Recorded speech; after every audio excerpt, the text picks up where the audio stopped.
There we go, live. We got this underway. So Leon requested a video, and I'm very happy to indulge him and indulge myself. Yeah. So we'd already done a video. It was 3 hours long, going through the INFP profile in Model G. Very good. I think it was. Yeah. We did that a few years ago, maybe 2015, and I thought today we could go through the profile in how it varies by Enneagram, and we have Jonathan here in help us out. shake mode, I suppose, and sort of like show how it varies by Enneagram type. Okay, that sounds very racist. I just want to clarify, I'm just out of my bath and I'm drying my hair. Okay, so I'm not trying to offend anyone. That's very important. Yes. Yeah, he don't want a fatwa against you. Okay. No, that's also racist, Ben. Okay, if you say so. I think it's more to do with the culture. Now, yeah, if we can go through this and then Jonathan can say, oh, this sounds like that. That sounds like this Enneagram. So if we have a look at, oh yeah, just so people know, FI in INFP, maximum energy. It's at the forefront, so it's an externality. It's the thing that they're in most of the time. It's their preferred process. They can do other things. They're not just a one-trick pony, but they prefer the FI. Is that fair to say, Leon? How do you view your FI in relation to your other functions? Yeah, I'm one-trick pony, and but yeah, I definitely do favor this function. What does that mean in terms of like? What does it mean? Yeah. The consequences of using a shared feeling. Yeah. Well, like especially if someone's really talkative, not being able to get them away, like kind of get them to shut up. Like if someone elicits sympathy or has a lot to say, especially in regards to their emotional condition, then I can't walk away from that. Oh, interesting. How much are they? How important are say sort of an ethical system to your principles? How important it is? Yeah. Yeah, I mean, that's how I think in terms of ethical systems, but I think I'm developing mine so that it's flexible and it incorporates a lot of different perspectives and understanding. So like, isn't like I'm going to make a value judgment right away. I kind of try to come from a place of understanding first, and maybe that is part of what my system of ethics is. So Sana's probably a good person to come in here because you have lots of feelings about E.I.I. versus INFP.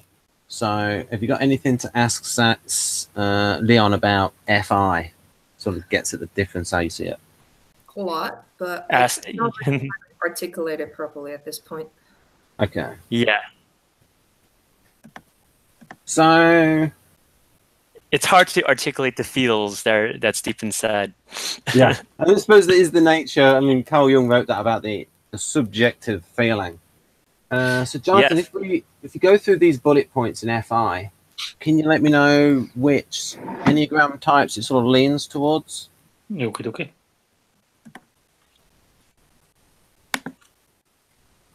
And then how you think it might vary by Enneagram type.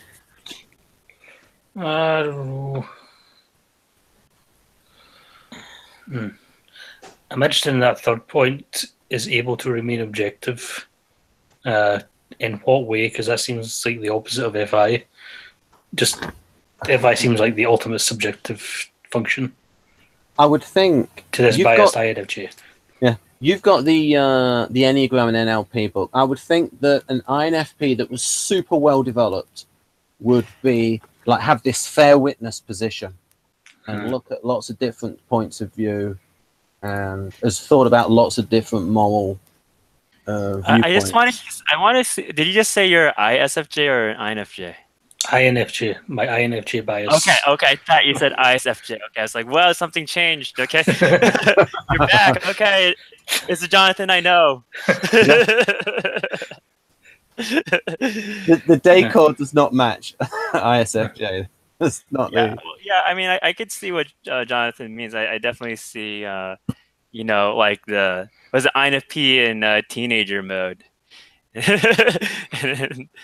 Things are about their own personal subjective feelings of like what they like or what they prefer, and if people infringe upon what their rights or preferences are. I think somebody like Hannah, who's studied philosophy, she has very strong moral points of view, but I think she can stay objective but still have those. Maybe put those to one side, but not forget them. I don't know. It might be a little bit idealistic, but this remain objective thing. Yeah. What does makes them more than they expect mean? I would just think it's being because I think it's like if it's doing a favor for somebody, it's like they go that extra mile more than is the minimum. FI plus is about because Victor sees the here's a little secret about how Victor defines the functions. He defines the functions based on the types. So he defines FI plus as, well, the thing that is like, FI plus is basically the same as the attitude of E.I.I, INFP, and he sees that type as the super altruistic humanist. So super altruistic. Yeah.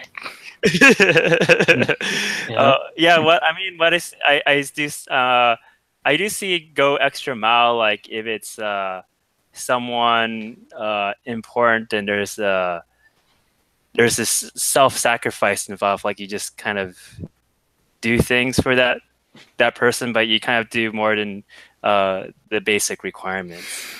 I would say that this resembles the 9-wing-1-aught,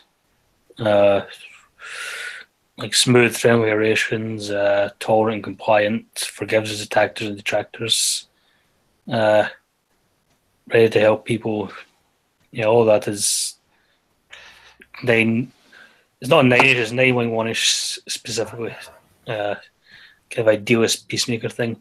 My objection is that I've seen plenty of INFPs, so I would not describe as this. And I think I've mentioned before that I have issues with particular Model G profile versus other Model G profiles, because it seems very like a specific type of INFP. Yeah. Well, what I think is great about Model G is you can actually put different versions of a type description in it, and it's flexible enough that it still works. So, for example, you can take the Model G profile of ESI, which is a type that's very different from ISFP, but I can still plug in ISFP, and the way it's arranged, it still sort of works. So, as an organizing framework, I like it. It's just that, so you can sort of separate out the profile from the model. That's a great point there, Jonathan. So I think what Jonathan's could see certain like major exceptions. So I kind of want to hear like what how he sees different kinds of INFPs, or what would be a good descriptor for most INFPs. Well, I'll just say first that one of the things from the Enneagram and NLP book is, and one of the reasons why Jonathan said 9, I think, is that because the 9 is very much focused on other people's points of view, and so they probably are going to be like that bit about staying objective, because the focus of the 9 is other people's points of view. Go on, Jonathan. Well, they're objective in a particular way. They're objective in the sense that they think they're objective, or they feel like they're standing apart from others' point of view and they're not being affected. Whereas the type 1, for example, is objective in a different way. They're objective in the sense that they're trying to get to the objective truth. So there's objective can mean different things depending on what type you are. Yeah. Right. Okay, but I'm the most objective person. Well, I'm just kidding. I know you're kidding. I don't believe I'm the most objective person. I know you're kidding because I'm here. Yes, Jonathan is perfect E1. Yeah. Yeah. So to answer your question, most INFPs that I have seen in my experience are usually in Enneagram terms. They're usually type 4, type 6, or type 9. Mhm. And the 4s and the 6s are going to be more kind of more negative often, and a bit more self-absorbed, more emotional and more reactive, less subjective, less this thing about forgives attackers and detractors. That's less common with less healthy or more stressed out 4s and 6s. And it's probably more basically all of my INFPs I've seen are probably more FI minus if you're going by this logic. So they could, I suppose you could take them as ISFPs, and if it's just with that at times they just seem to have strong extroverted intuition as well. So yeah, a lot more judgmentalness. So this is kind of an INFJ bias, I think. Yeah, there could be a common clash between. Because I think the structure of Model G is still good, sort of irrespective of the profile. I'm wondering, Jonathan, what would you write in there in terms of bullet points for an INFP E1? I would not believe those exist, so I wouldn't do that. Okay. What about if we go through them all? What about the E2? Again, these are not usually for the guy. Okay, 4 then. More. I'm pretty sure my mom was INFP E2. See again, the issue there is the Enneagram 2 is very much about other people's feelings and catering to other people's feelings and putting the other person ahead of your own feelings. Yep. And how you feel about them. Whereas FI is supposed to be about your own feelings. So it's it was an interesting combination. I'm just saying, don't judge. I judge all the time. That's my thing. Okay, don't assume that everything is as you judged. So, I think it's not. I just say like, go ahead. Oh, I just wanted to say something about that last bullet point under FI plus where it says makes them more than they expect. I was kind of interpreting this kind of more like in the terms of kind of like maybe what a counselor might do, like inspire somebody to become more than they thought it was possible to become. Do you think? Oh, right. Do you think that's common with E.I.Is? Like, well, within the context of as it says there, its main feature the kindness and the sympathy. So I would think that that's the context for that last one. Okay. So it's going to be kinder than the person would expect. It's like, whoa, that's super kind. or kind of like maybe doing more for somebody than they would expect. So you think it's more on that side of it? Yeah, this is the super goody two shoes version of the INFP, the humanist.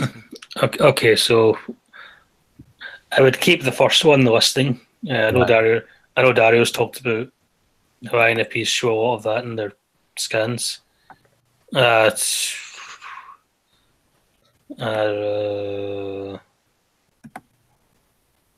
would add things like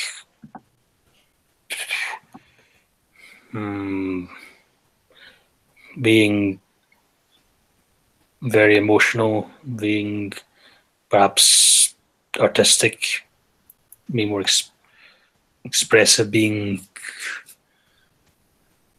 empathizing strong with people they relate to or identify with. All about identification and having strong feelings about people who are close to you or do you respect or like. Right. I definitely, I Maybe. think Jonathan's on point. It's like those are kind of maybe the Myers-Briggs version of the FI that's you're emphasizing that's missing from this description. Maybe stuff about loyalty as well.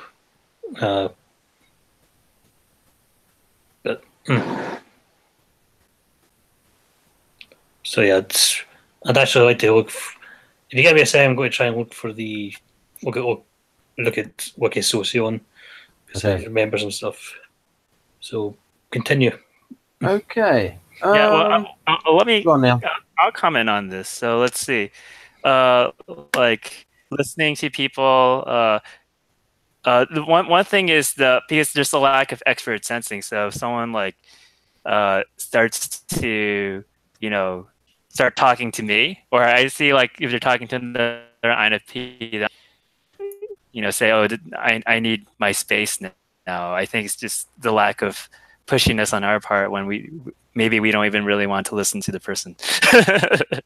So I think that's one thing. Smooth, friendly relationships. I think that's also has to do with expert sensing polar. Is at some deep level, we're afraid of causing some waves. I hear that there is that. Where's that coming from? It stopped, right? Yeah, what I did was I just put my slate on so that I could see any questions put in the chat. And okay, it was just creepy hearing myself. So you said it. Yes, smooth, friendly. Yeah, it is. It is. I'm creepy to myself.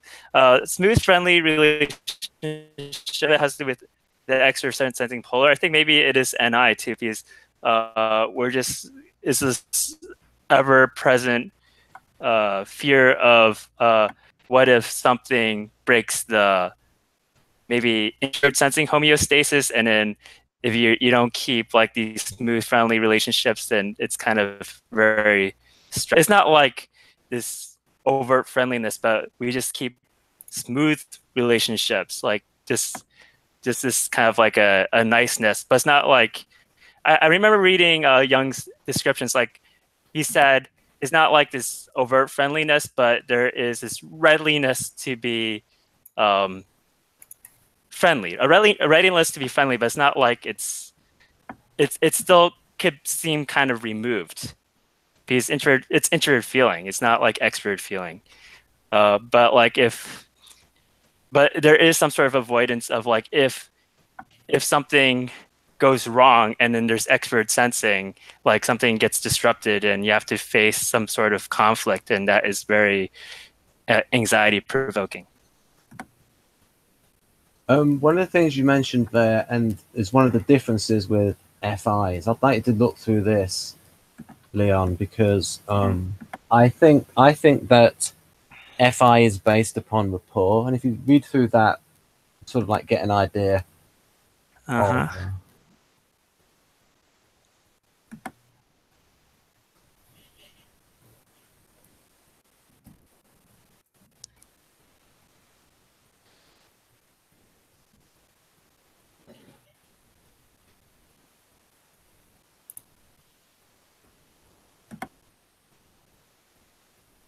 Oh, I'm supposed to read, right?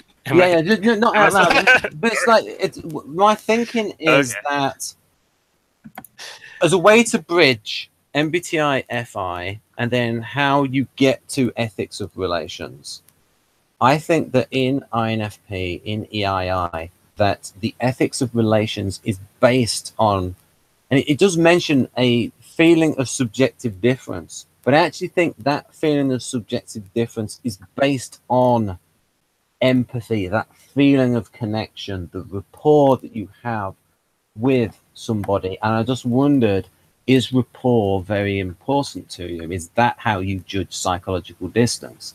Is it bound up with this? Oh, the feeling of rapport. Okay, as ultimate producing results with other people.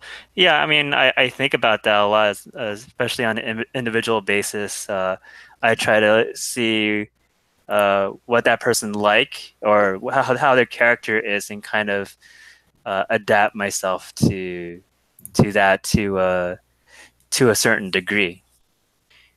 And I see this as a means of building a relationship.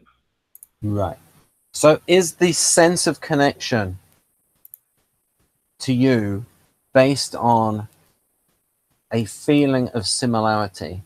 And are those similarities, and what are the things that you look at that you want to have common? In what, usually, what are the criteria that determine psychological distance? Oh, how to determine psychological difference?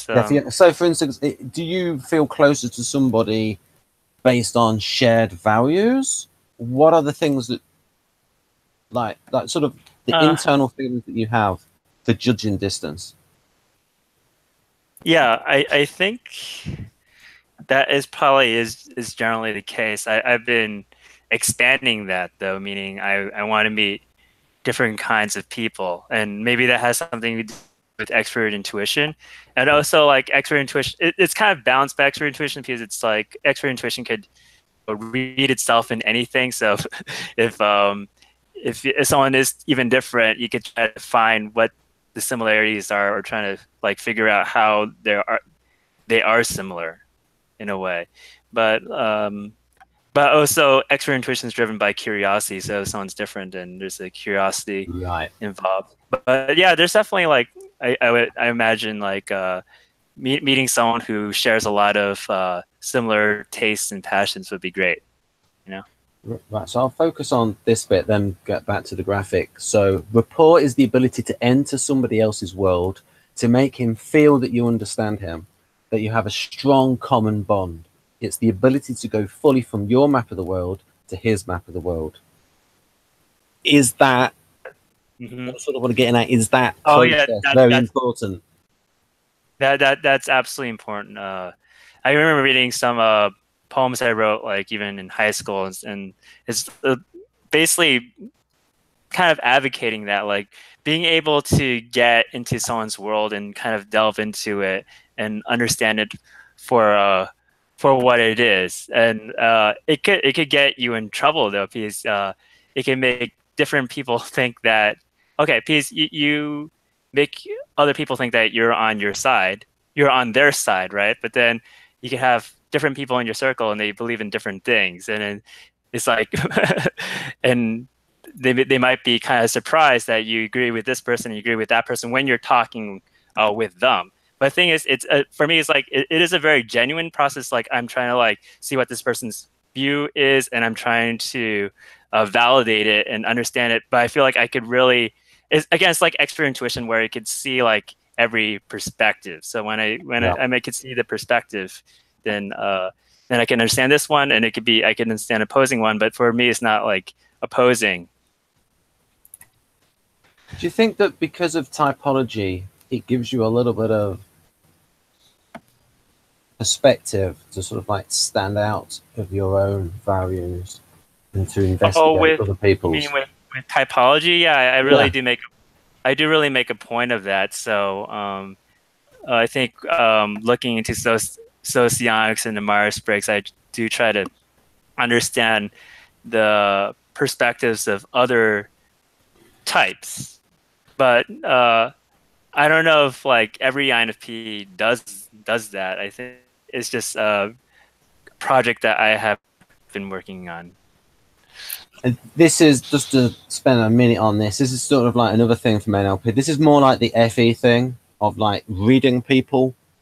And the idea that you've calibrated them basically means it's just the bit here with where he writes, you probably have a good idea when a loved one is feeling a little unsure and very unhappy. That's because you've got all of their past behavior to when you know they're unhappy, when you know that they're feeling different emotions because of your experience of those people, of that person. And so that experience of the person, that becomes the standard that their present behavior is calibrated against. Okay, and this, are you saying this is extrovert feeling or introvert feeling? I think extroverted feeling people will concentrate more on the objective signs of somebody's emotions in terms of like the Paul Ekman body language and things.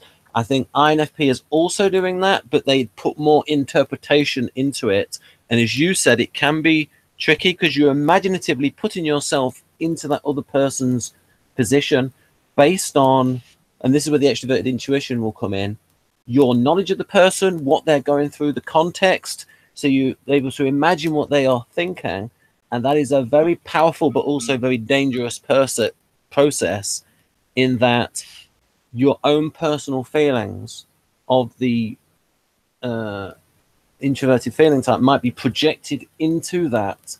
So when the person is in a fair witness position, so more sophisticated FI users are able to use FI and the imagining what's going on inside somebody's head with less bias going on. Yeah, so it's a very powerful. So, like, I think it's with the development of perceiving functions such as expert intuition, then you're able to arrive at that state. Yep. So basically, now we'll get back to the graphics.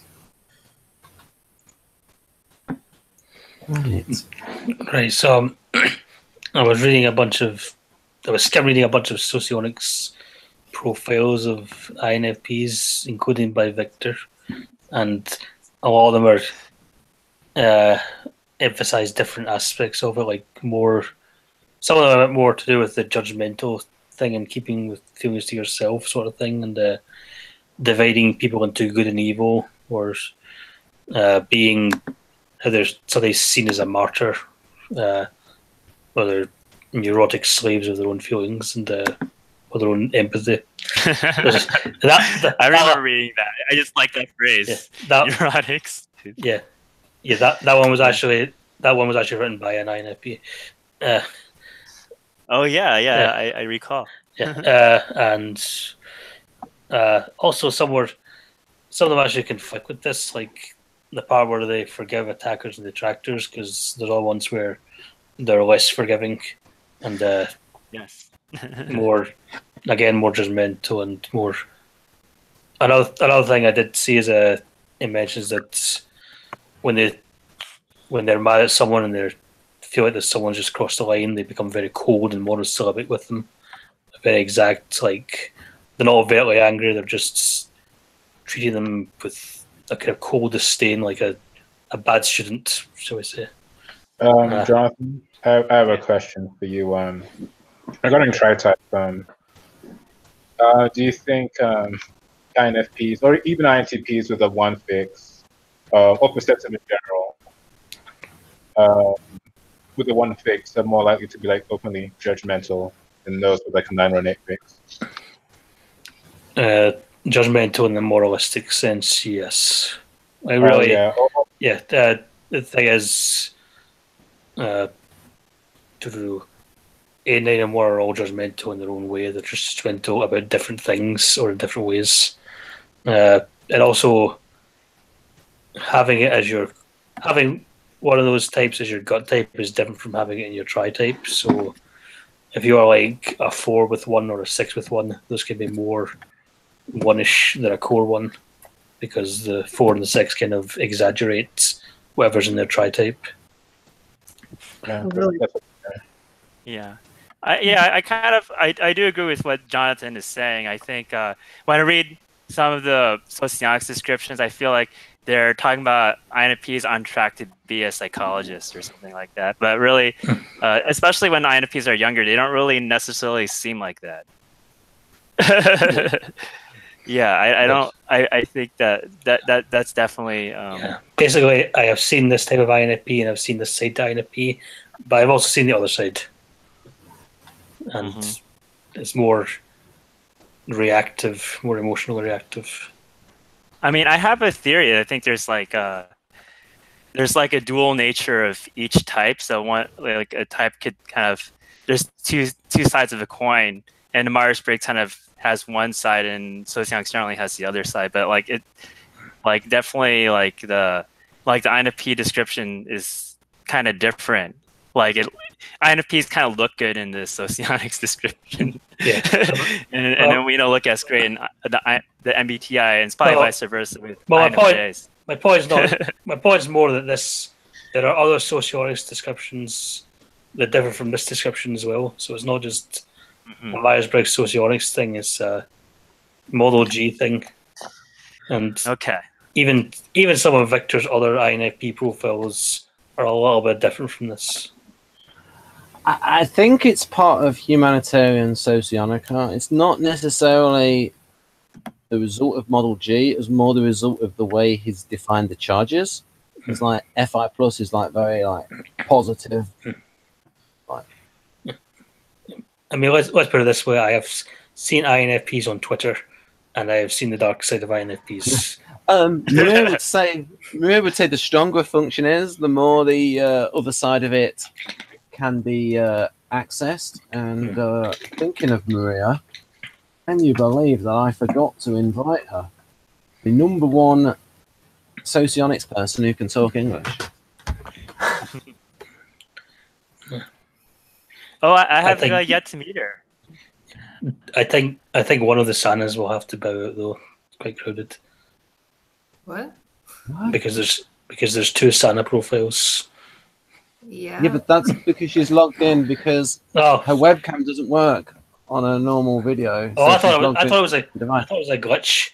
No. I thought it was a glitch. Sorry. It's intentional. No, you can both stay in. No. Right. So what bullet points would be there, Jonathan, for an INFP 4, 6 in there in the FI plus? If the 6 was in there, you'd be more reactive. You'd have the smooth, friendly relations with people in your circle or people you're loyal to or afraid of sometimes. More emotionally reactive. Definitely less forgiving. Depending on who is tagging them. Definitely would keep the ready to help people, turn to them for support. They'd be a lot more supporting others, but also wanting to be supported. A lot more, it's a bit more tribalism, like a bit more whose side are you on, whose side am I on? Can I trust you? Jonathan? Yes. Would that kind of depend on like instinctual variant though? Because when you say like the tribalism, I mean, wouldn't that have to be more social variant related? It could be. It could also be sexual. Self-pres is a bit slightly different because it's the least people focus in some ways. It's still there about with self-pres 6, but Jonathan, what about the other Enneagram types that INFPs frequently? Well, again, usually it's 4, 6, and 9. So I would say this is the 9-ish one. I mean, there's all a variety to that because considering tri-type and instincts. So different types of 4, different types of 6. But so what would you put if you were writing this? If you were writing say a Model G of your brother, what would you put in there in the FI plus? I wouldn't tell you on camera. Okay, fair enough. Right then. So the next. Yeah, he has someone I have, and he has one of the people I had in mind with this because descriptions like this, he could not be an INFP. He may be ISFP if you were using these descriptions, but I do think he is an INFP. He's a 6 on the Enneagram, right? In my opinion, he is a 4 or a 6. Yes. Yeah, because I have to say, I also know an INFP is a 6, and yeah, they can get very ISFP-ish. Yeah, more.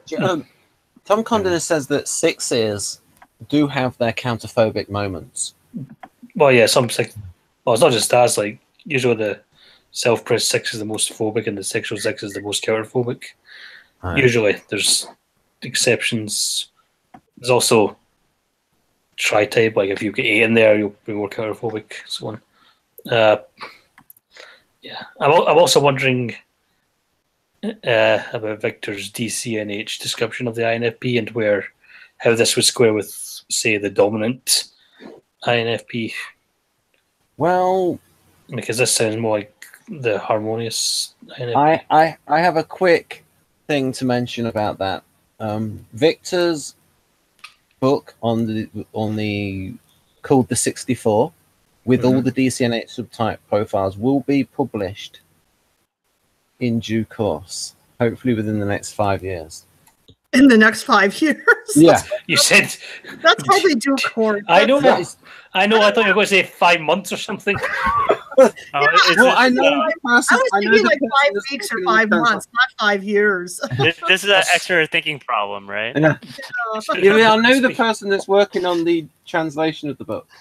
Yeah. So Okay. I mean, speaking of INFPs, that's a very J.R.R. Martin sort of due course. Go and get it published. Hurry up. well, yeah, I mean, it's already been published in Russian, so, and it's got the 64 profiles in there. But I would imagine that's why I've invited Maria here. But I mean, we can speculate on this. So, the dominant subtype of the INFP is, well, I don't know how dominant the dominant subtype is, but I would imagine that there would be a bit more forthright with their views. Yeah. I would say the creative subtype would be a little bit more stereotypically E4-ish. The E9 would probably be harmonizing, just going off the name. Yeah. Normalizing, I don't really know, because maybe sixes for the normalizing, because six. Yeah, probably. I would say the dominant subtype would be like sexual 6 or sexual 4, and the normalizing would be more of a maybe social 6 or maybe phobic 6. But my brother, I would say, he's either dominant creative or creative dominant. Right. Now we're sort of working this out, folks. We've not read the profiles. So we're sort of working it out based on what we know of DCNH. We're making stuff up. Yeah. Yeah, So I'm a conjecture at this moment. Yeah, go on, Neon. I'm a yeah, and then afterwards Laura could say something. So I said I'm a creative subtype, or at least I think so. And then which Enneagram is that? Creative would be more 4-ish, perhaps. Yeah. Well, we're speculating a bit. I think it's normal for INFPs to form a tri-type regardless, though. So, Leon, would you say you're like any subtype of INFP? Oh, I don't know, because I thought I was until I saw I think it's on Pinterest. They have these they have faces, and they did face composites of every single subtype on there, Right. and I look like the FI subtype, and so I thought, okay, then I must be. I'm kind of a very VI kind of person. Yeah, I like body language VI, but I don't like, anthropometrics kind of. Oh yeah, I have I might have a different opinion now. I used to believe it's all facial expressions, but the more I really look into it, I do see some actual body or structural correlations. You can get the subtypes on Wikisocio, and you can get it on 16 types as well. Okay. I meant like the picture, not just the descriptions, but like the actual pictures. Oh, the pictures. Like when you compare like an FI and an NE subtype side by side. Yeah. That's kind of what I'm looking Yeah, for. reading the descriptions, I would think that you're the NE subtype as well. And someone like my brother is more of the FI subtype. Yeah. Less, like, you do seem more, friendlier and more expressive. Yeah. Whereas the FI subtype sounds more like someone who's more keeping it in. Okay. Yeah, I mean, a bit more stoic. But then Yeah. I haven't seen those pictures, so I don't know who posted those pictures. I'm also a practiced too, so I read stuff like just practice, as in, since I looked into the Myers-Briggs, they saw how I could express more extrovert feeling, for example, or more extrovert traits. But otherwise, I'll be like pretty stoic most of my life. So one of the things Leon is... You say that, then you start smiling. Right. So one of the things Leon did that's you actually did a TED Talks, didn't you? So what was that like in sort of like getting prepared for that and like sort of extroverting in a social sense? Oh, how is it like to be extroverting, right? Yeah. So yeah, that's the first thing to learn, is the aspects of extroversion when you're doing public speaking. So this is kind of like a Lenore Thompson thing. So the introverted functions are more martyr-like, and then the extroverted functions are more political-like. But you can also look at like, you have to kind of realize how you're presenting yourself. So I think I think that's what I learned during that time, is how I was presenting myself. Because I wouldn't say I would be presenting myself very well before. So somebody's asked in the chat, Thelonious Monk, can somebody say something about what the INFP with anger and aggression issues looks like? They're usually portrayed as hippies or nerds. Angry hippies or angry nerds. That's actually a pretty good description. I have seen the angry INFP. Like obviously my brother's been angry sometimes, and I've been I say sometimes, and I've seen it on, as I mentioned, on social media and stuff, like if it's a moral issue or particularly around things like Donald Trump. You'll see the angry side of things when they're writing. Is he like Hannah, where he would rather spontaneously combust than say anything nice about Donald Trump? Oh, my brother? No, my brother's like, he doesn't care that much. Well, I would say that I feel like INFPs, they do speak up about yeah, because that's, I think I'm kind of surprised to read the Model G description of FI, because it's very different from Carl Jung's description of FI, which I think is still pretty standard. Like when I look at an INFP or ISFP, that's a lot of what I see. But yeah, he says like when they speak up, it's like it's hard to know that person's a feeling type, but you could see it when it's in a negative, because when they speak, then they make a negative value judgment. Yeah, that's exactly what I was complaining about the whole time. Yeah, but you see, that sort of comes up elsewhere. So, for instance, when we talk about the SE break, it says what annoys them, and then you can sort of get from that. Oh, they're annoyed by that for certain FI reasons, like they don't like it. It pops up in other places. The sort of FI things. So, in terms of NI, so powerful unconscious function.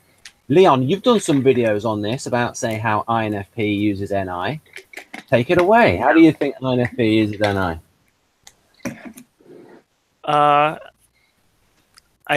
think, well, one thing I mentioned before about like the smooth, friendly relationships, like afraid, it's mostly afraid of some like large disruption in homeostasis. So you have to kind of always keep your finger on possible dangers that may arise. And I remember I read this article about how INFPs use their how they deal with their polar function is basically to kind of prepare for it beforehand. So before there are these conflicts and all that, to kind of evade or avoid them, or set up your life so that you don't have to deal with it.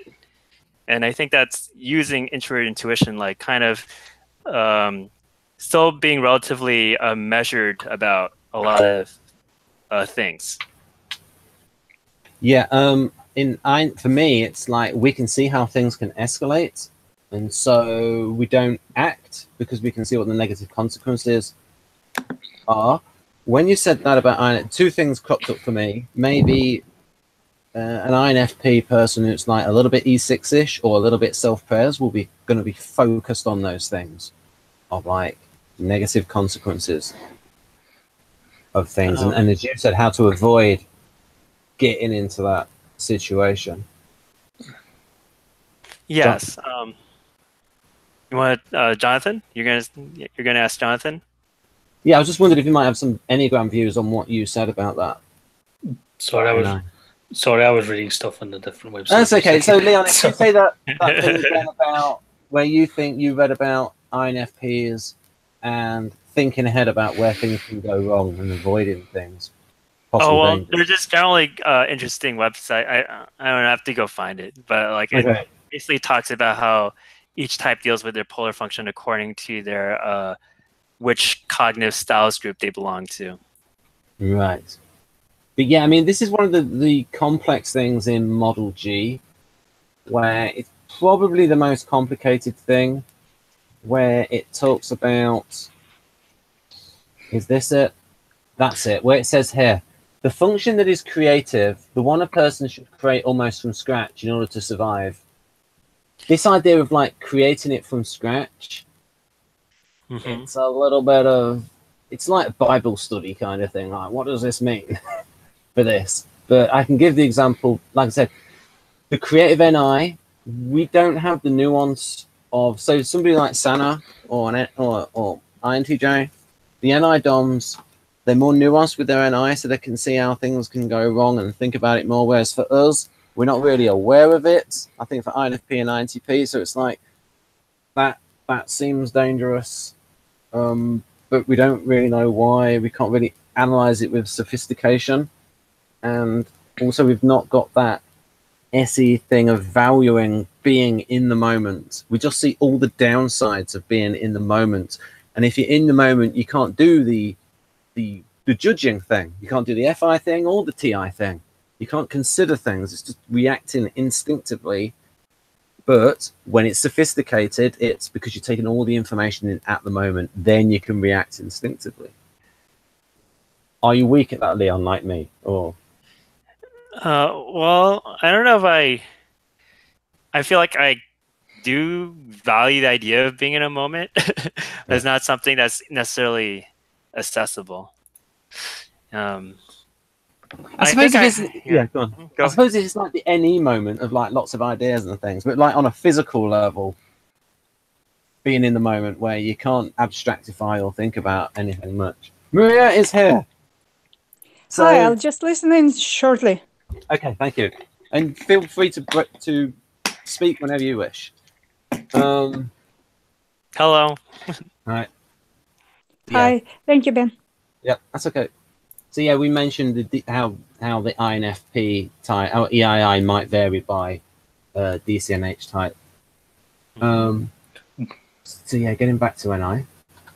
I just had a thought that you probably think my brother is an INFP if he was raised near Glasgow. That's how Ben would put it.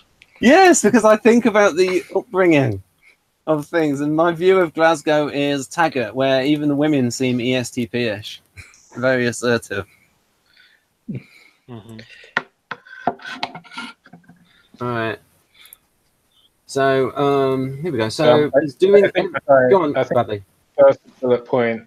I don't know why I randomly interrupted, but the first bullet point under NI seems very E6. Yeah, definitely. And given that now with these profiles, you do get the functional tail wagging the dog. It's in there because of NI minus. Yeah. Yeah. Right. Yeah. So the creative function is used as a tool. It's not valued. I suppose it's hard to get out of it. So I use the example of it's like the INFP fish doesn't know it's wet with NI. Is that fair to say, Leon? Fish? Yeah. My fish face.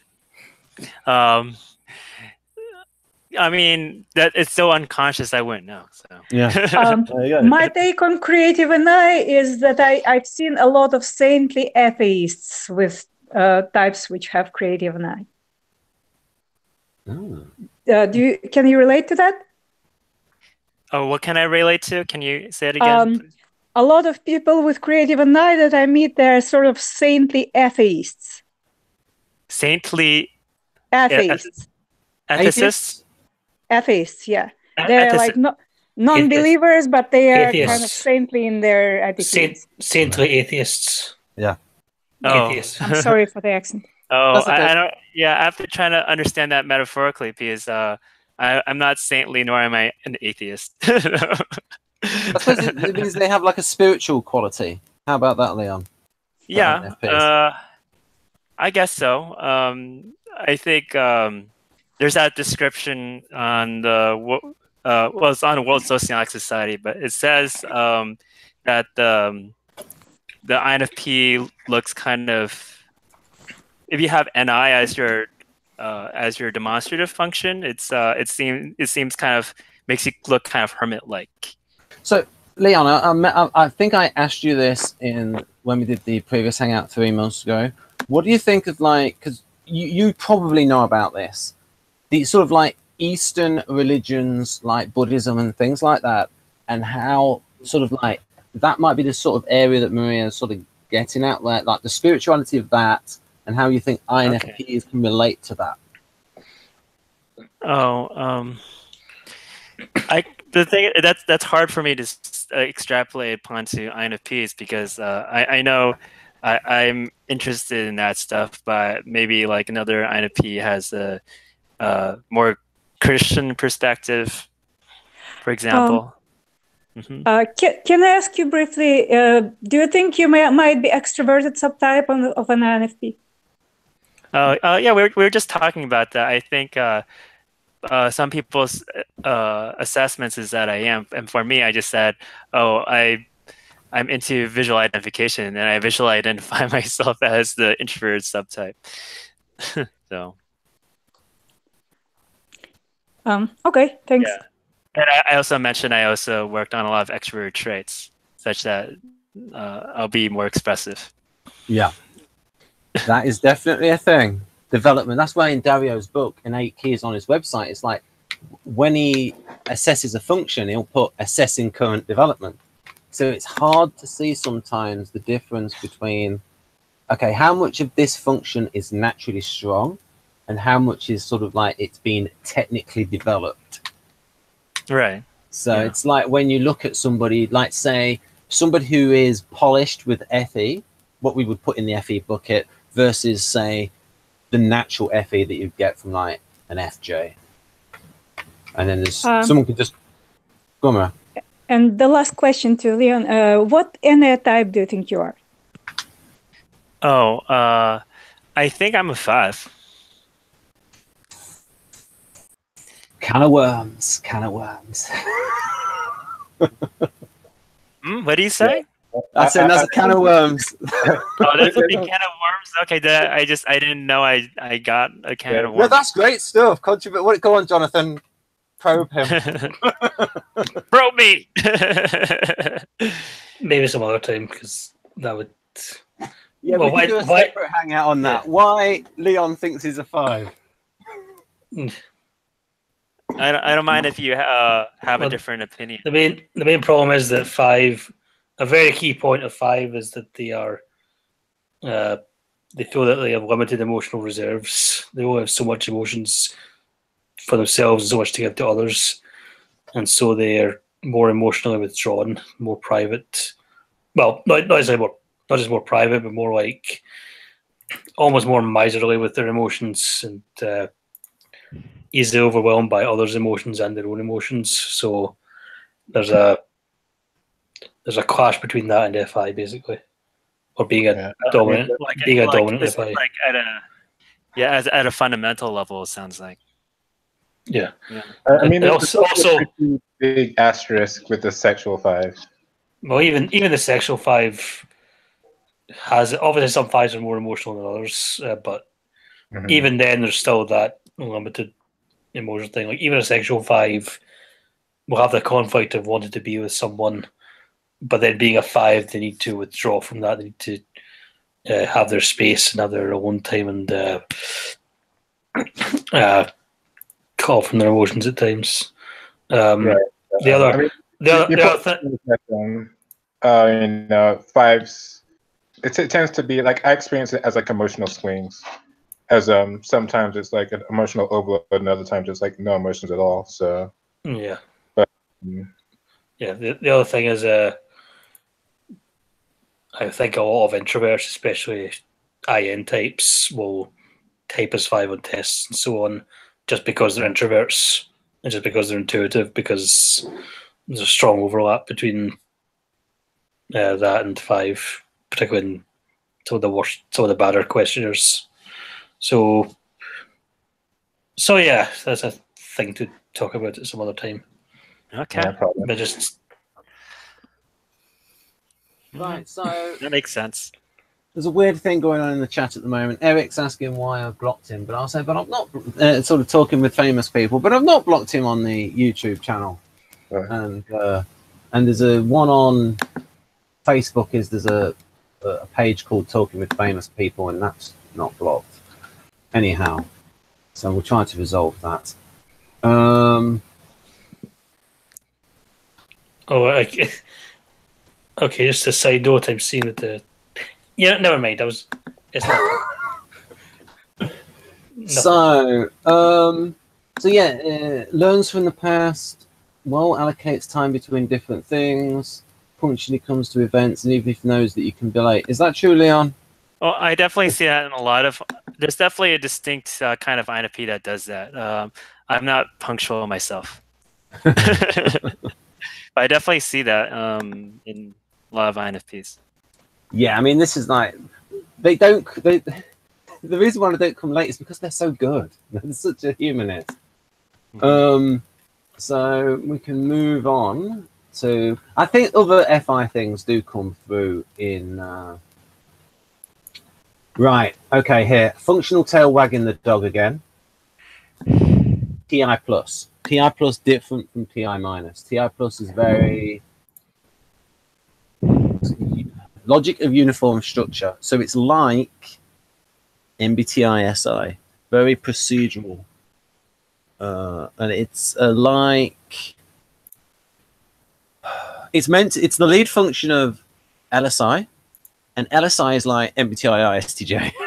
So TI plus is very much like following a structure and really believing in that structure. Right.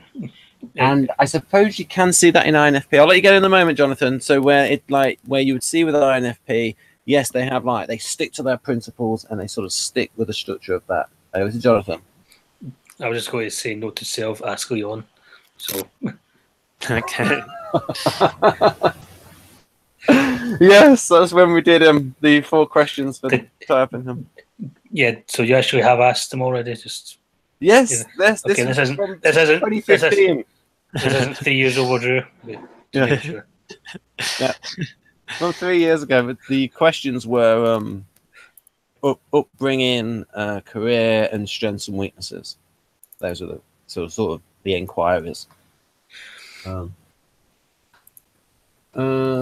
Conscientious, albeit slow performer.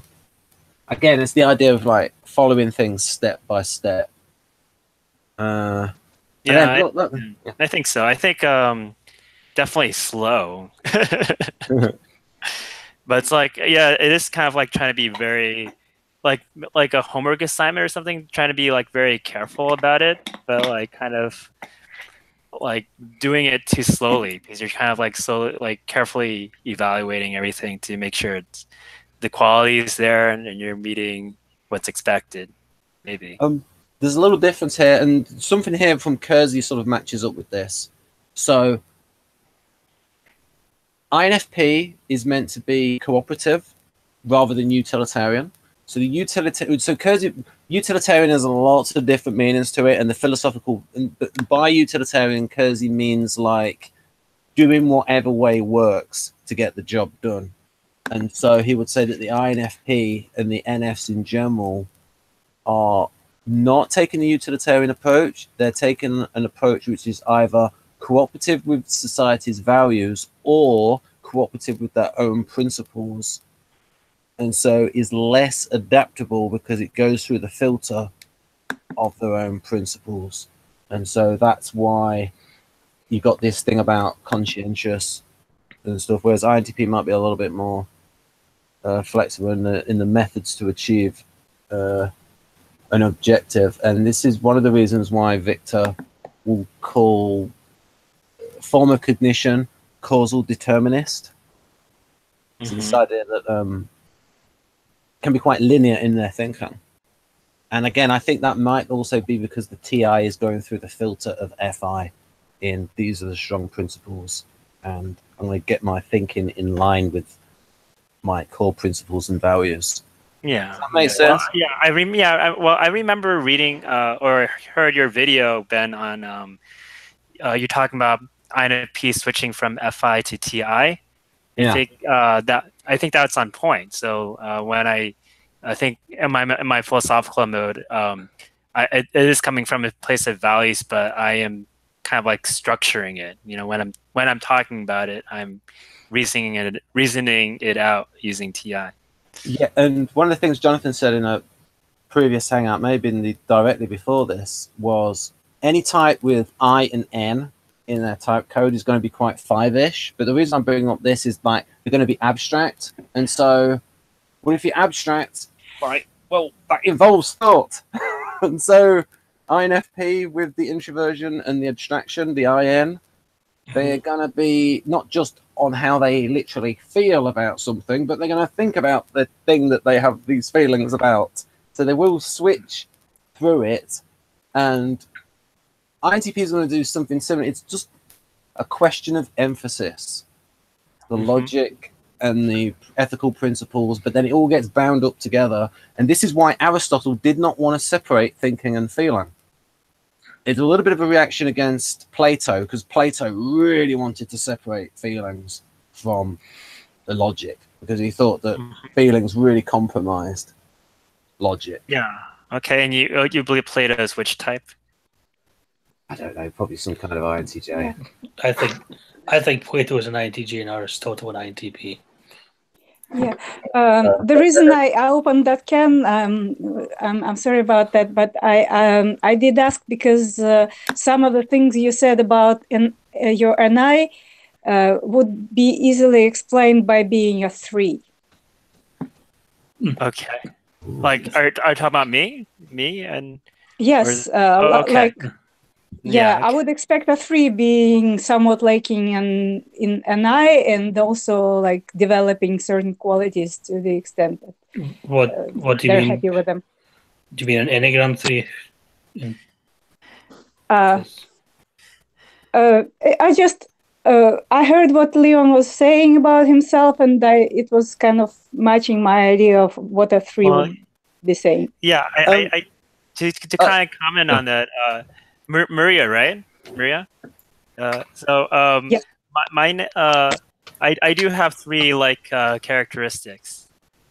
I personally think that that's the suggestive TE there, because TE is quite 3-ish.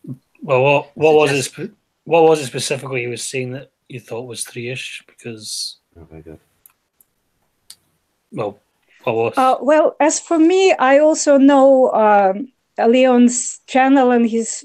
I have some idea of his Facebook page, and they also look 3-ish to me. In what? There is that characteristic smoothness and some kind of self-focus, self-reference in that.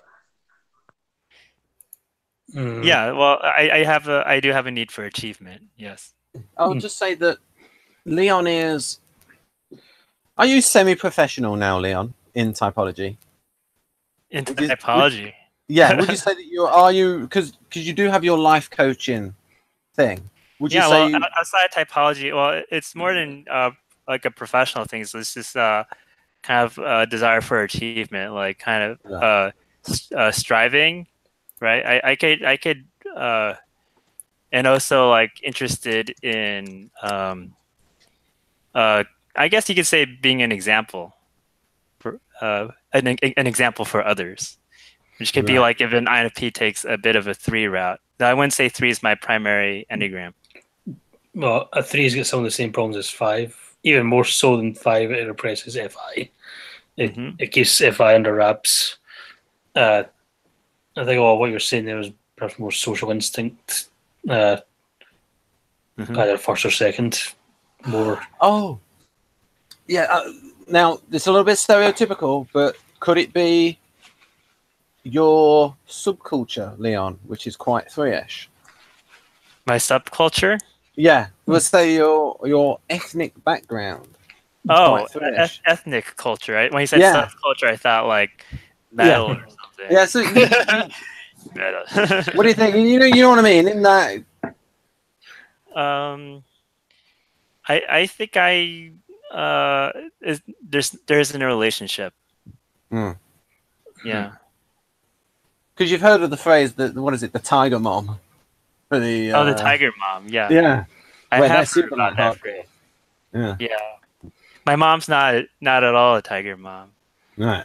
So. Yeah. um, Do you want to say something? I just want to say sometimes when I read this TI, I kind of get confused between that and expert thinking piece. I do see like it says for the job requires more detailed instructions, and I feel like it's true. Like when it's always like an INFP who asks like they'll ask for like more instructions for things. And I always see that as expert thinking seeking function because their T is kind of weak, so they have to like ask for like specifically to do that. You know, I see that as a TE kind of thing. Yeah, I think in Myers-Briggs that would be more TE as well. Yeah, and I've seen that in my brother as well. Just yeah, well, this is just one of the. This is more. I wouldn't say that this is a criticism of Model G. This is just a thing about the way the functional charges are. It's just TI plus is a little bit quirky. I was also thinking that some of the stuff from FI plus could be put in TI plus. Things like being objective and so on. Perhaps would be better suited here. Or maybe like an INFP could learn to be objective through developing the role function. Yeah. Okay. That's a good point, Leon. Maybe we should make that. Thank you.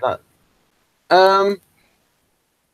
Right. So yeah, I was just say again that this is one of the things which can make sense in Kersey because he's got the NFs as cooperative, and also if you think about delta values as well, where I think they're going to follow the instructions unless it crosses one of their principles, and then they're going to be, and then they won't. But generally, they might. But again, I would look at this.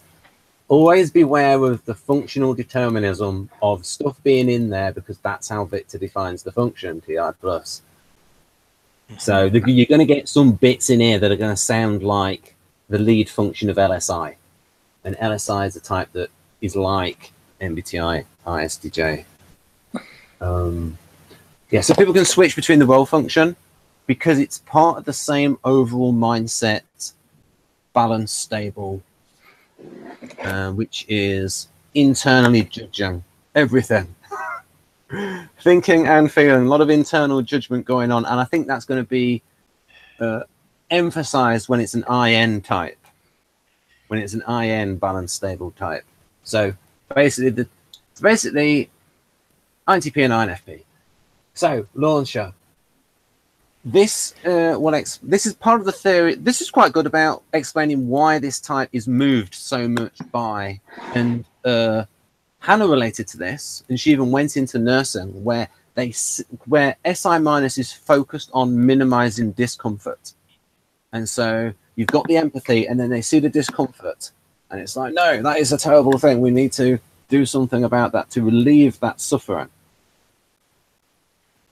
You're SI minus, right? Yeah, so, SI minus, minimizing discomfort. Yeah, I see that. Yeah, I feel like if I'm writing something, it kind of like philosophically, I think a lot of it's to alleviate discomfort, but it's like kind of maybe physical discomfort that might come from maybe not feeling well in the head. Yeah, I think a lot of it does come from the point of making things more comfortable because things are kind of uncomfortable. So, Jonathan, when you can, could you look through this and say how you think it might vary by Enneagram type, or which Enneagram type you think this looks like at the moment?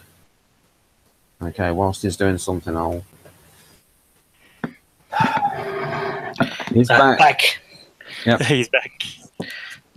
Yeah. Was I ever going? Is this quite E1-ish, this block? Modest and understanding in everyday use. So everyday life. Well, no. What about in the TI plus? Is that E1-ish? What Enneagram does that sound like?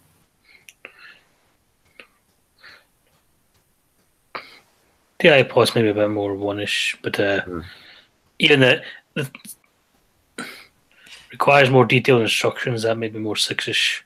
Through the restraint and discipline. It's almost self-present in some ways as well. Like, as opposed to self-pres last. But SI minus through modest and undemanding in everyday life. Again, that's more 9-ish and phobic 6-ish. Rejects delighting in feeding or showiness in the parent. Delighting in feeding? Is that what this is?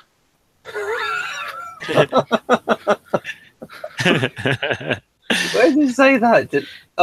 Rejects delighting in feeding. Evading.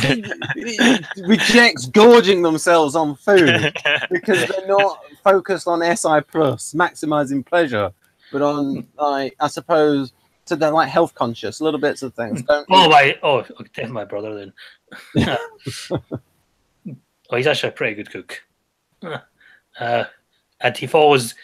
That was actually what I was thinking of with TI posts there, because he does follow the detailed instruction with cooking, and he got annoyed with me once when I didn't. When I just wanted to throw it in. My mother kind of does that as well, but. So Victor may be onto something there with the TI plus. Yeah. Well, again, though, it sounds like an aspect of TI plus that you could interchange with SI.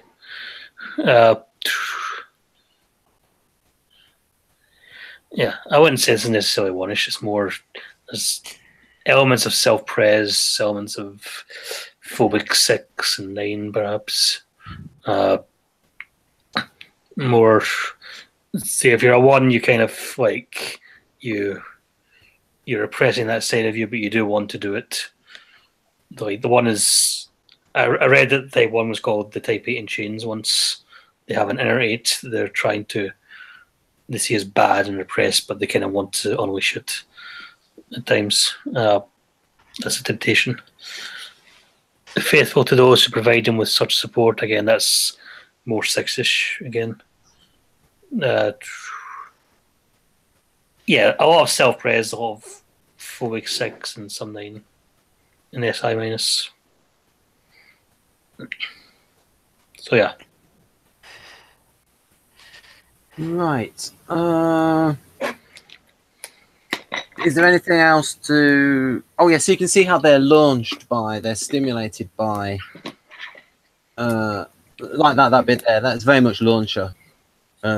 Discomfort, illness, physical deprivation of other people causes active compassion in him. So this stimulates the FI. Are you modest and undemanding in everyday life, Leon? I think that is it's generally true. Yeah.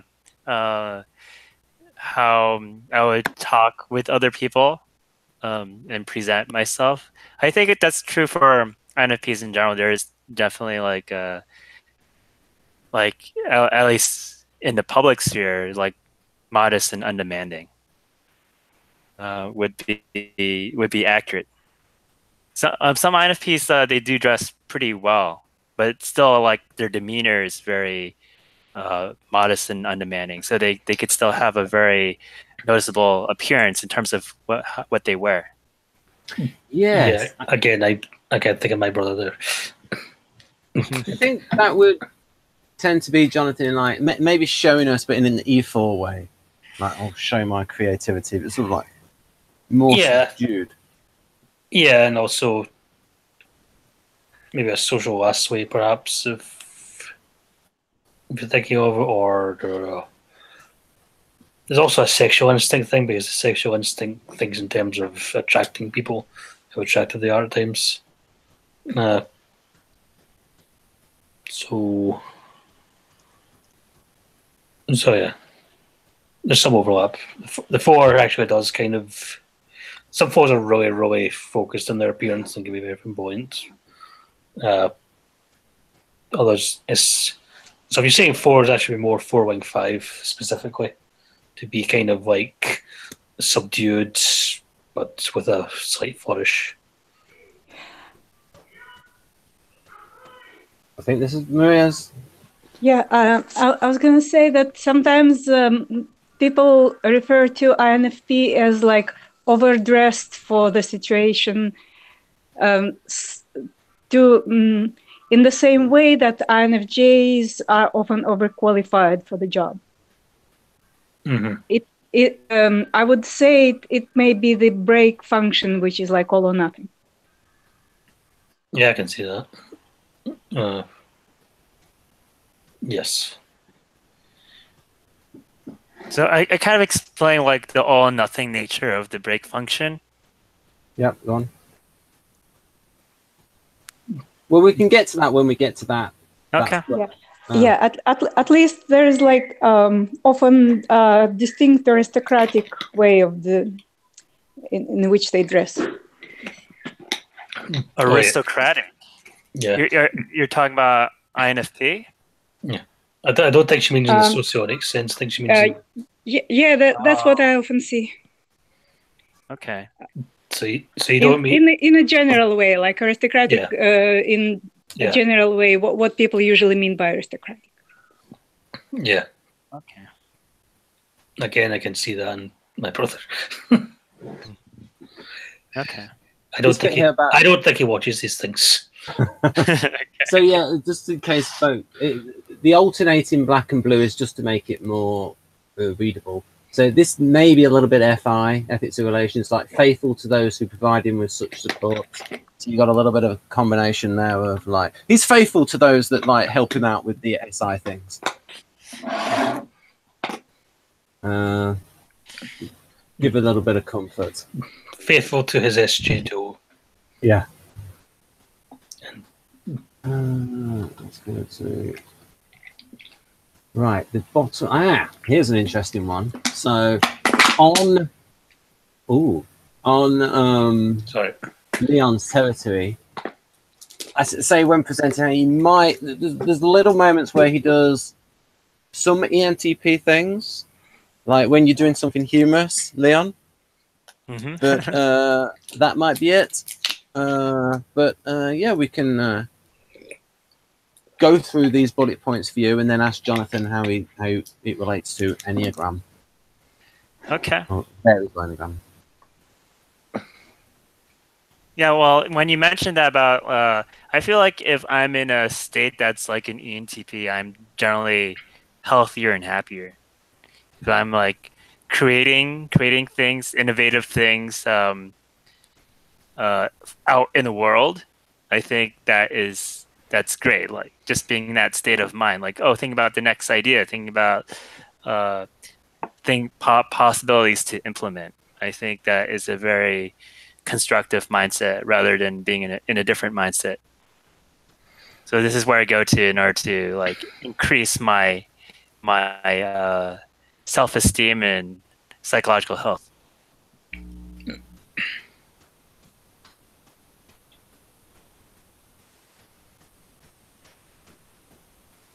Are we stuck? If you want to say something, Jonathan? Okay, so encourages talent, supports capable people. That could be that could be various types. I can see 7 in that. 7 knows the inspire, but that could actually be quite a few types. Yeah, like lots of different types will do that just for different reasons. Educates children by their personal example. That could be somewhat 1-ish, maybe 4-ish. Because it's certain, if you're thinking of authenticity. Able to sacrifice her interests for the sake of those who she considers worthy. Now that is more of a reactive sort of thing. So again, again, that could be a different type. This is the hardest one for me to pin down a bit. The last part, has demonstrated faith in good and what looks good is somewhat naive. That I would say is more 6-ish and 9-ish in terms of those two types are sort of looking to others to go along with or decide what is ethical for them so they can support it or reject it.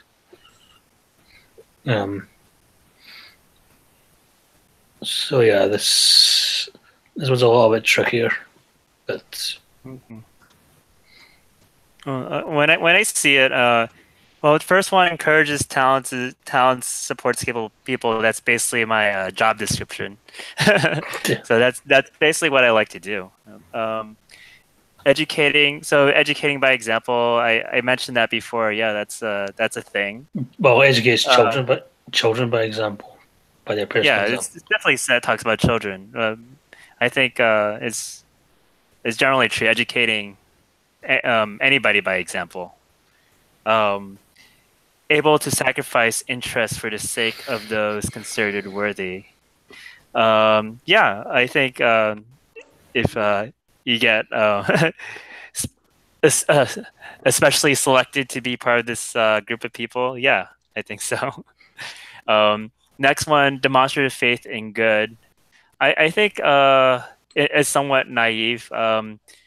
There's something to that, something about being a positivist, kind of maybe expecting that people are good, or there can be good, even if it's not exactly the reality. But that is kind of like the initial approach sometimes, is to kind of there's a side of me that is kind of still skeptical of people at times. But I think there is something to that, having kind of faith in the good. Mm-hmm. Have we gone over TE? I was busy doing something. No, we haven't. So Jonathan, any comments on the? I don't know if you've already done it because I was a little bit distracted. Have you said anything about the Enneagram variations on the NE+? Yes, I did. Okay, then we'll go to T-. I got distracted by the live chat. So then, what about that then, Leon? Industrious cannot remain on the sidelines while others are working. Well, I guess if others are around working, yeah, that can be true. There's industriousness, but yeah, they also are good at delegating because they like everybody around them to be busy. It's one of the phases of suggestive TE. Oh, that's very interesting. I'm going to have to think about that too. Whether they kind of feel better when everybody around them is doing something, and they like being busy, and they like when everybody else is busy. Really? So they sometimes give assignments to people which are idling and don't know what to do. Is that a little bit like house visitors? My grandfather was INFP, and I can say something about educating by example as well. He would sometimes tell us some factual things, and if there was some difficult word which he didn't expect me to understand, he would ask, "Do you know what this is?" The stuff he just mentioned, and I would say no, and he "Why didn't you ask what it was?" And that was very common. And also, if we were watching a movie together, he would pull out an encyclopedia and do research on the characters and everything else. So he was a very good educator by example, because he was interested in knowing all sorts of things. Yeah, can INFP go into sort of semi-dual shift, where the type acts like ENTJ?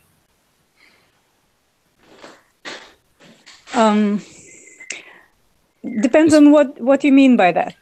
Well, it's when you were talking about giving people other work and making sure that they were busy and sort of orchestrating activities going on. I know that my grandfather was similar to ENTJ in a way that he could work with all kinds of people and understand all kinds of people from different backgrounds and kind of get along with them. And he was also in the supervising positions most of his life. Oh yes, and also that is something that the administrator ESTJ is good at, and so sometimes types can resemble their duals when they get more developed. One curious thing about my grandfather was during the war he was a sniper, which is like sounds funny combined with a humanist title of this type. Mm-hmm. Interesting. Yeah, but you know, the people that he was sniping against tonight was pretty hardcore, the Great Patriotic War. So, like, again, that's more Twitter thing where the INFPs are all very pacifist, but they still want to punch Nazis. Or in this case, shoot Nazis. yeah, Jonathan Meades once said that to Russians, World War II feels like it just ended 6 weeks ago.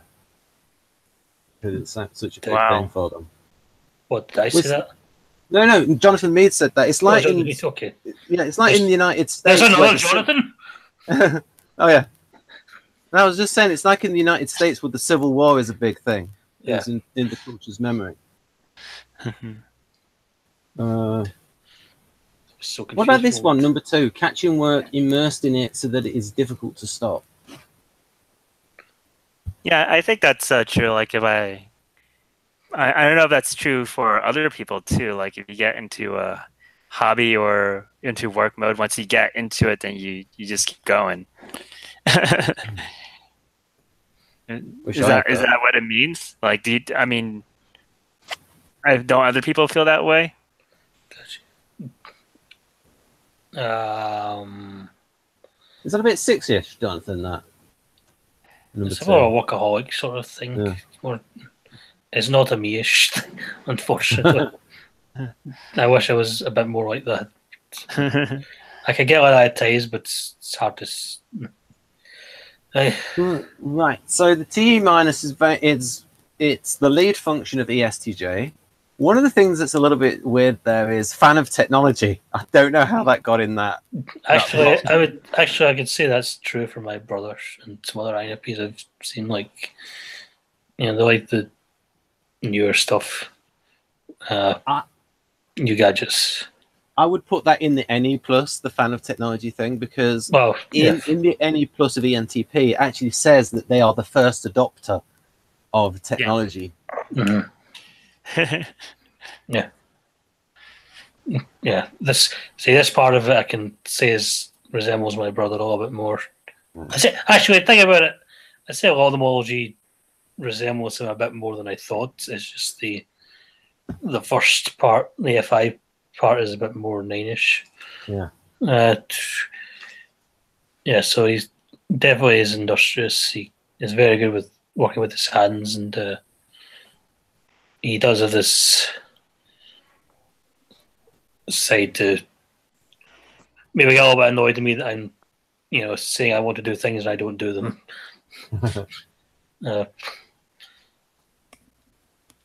It goes beyond the stereotype of the NF, so yeah.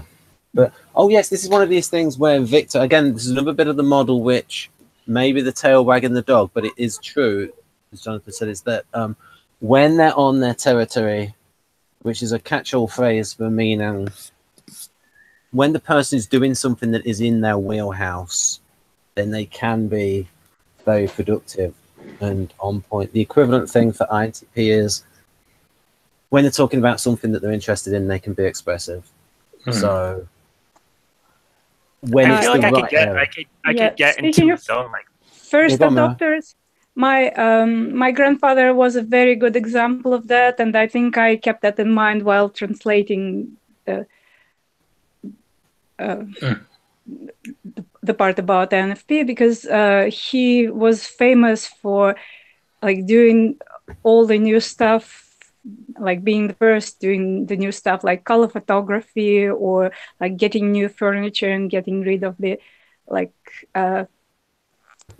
the stuff that has been in the family for centuries, like trading it for Khrushchev era weird stuff. And he was doing very strange things just because it was new and promising. Right. Well, you're welcome to translate it, Maria. But I did this one from the Google Translate, and I had to slightly change it. And actually, this is about 2/3 of the actual profile because it was like what I could fit in, and the rest was not understandable. So one of these days, yeah, I'll be totally interested in that. To see what Maria would say for the rest of the profile. Yeah. But Yeah. Go ahead. No, I'm just saying that I think we have done something on INFP, and I just remember this fragment about first adopters. Okay. Good point. I could get into a state with expert thinking, which is they talk about expert thinking being the logic of actions, right? So I get into a state where I'm really into that. For instance, I like kind of business-like communication. When I could get into the zone with that with somebody else, that'll be great. Like kind of get rid of all the expert feeling. Kind of for me, it's kind of like fluff. To get rid of that fluff and just get into that business exchange and just think about like the series of actions to take. It's like a zone. Well, you have sort of moved into that mindset because you're monetizing your typology. That, like I said, semi-professional now, if not professional. Yeah, I guess what I was talking about is a kind of state of mind that I get into. Yeah. That's like a very, what you mentioned is a very specific instance of, it's hard to say whether that's expert thinking or not. Right. Oh, no, I was just sort of saying that once you get into that mindset, it's sort of you got a positive feedback mechanism where you're doing it more and more and more because you've got your life coaching business, and when you move into that, well, just because of the nature of it, then you're going to be thinking more. The thought process gets practiced of TE. Yeah, I think that stuff gets practiced. Yeah, I guess you could say that. There's definitely a focus on what's the practical or pragmatic way to go about what my ideals are, but it's frustrating because it's not easy to kind of understand that. Right. Kind of so understand what to do. Yeah. I've just realized something about territory. So you're using TE on your territory. In your territory is the life coaching, talking about typology. And so you're on your territory and there the TE is strong. You've got energy for it within the scope of that use of typological business. Is that fair enough? I think that is possible. I have to think about it. I was when I talk about the zone of TEs, maybe if I'm organizing a meetup group, I could get into a zone where I'm very focused administratively what to do in that situation. What time to start something. Okay, now we have when I run the group, we do an introduction and we move on to the next thing. We move on to this discussion. We move on to that discussion. But I kind of guide the whole thing and have a sense of we have to get to the next step, like from point A to point B to point C. And when I'm in that state, I'm in the zone. So, otherwise, I'm not. Yeah, but I would think though that when you're doing your typology things, that you are going to be like supervisee shift, like self-affirmation block, because your TE stuff is related to stuff that is on your territory. Jonathan, have you anything to say about the Enneagram variations of the TE minus?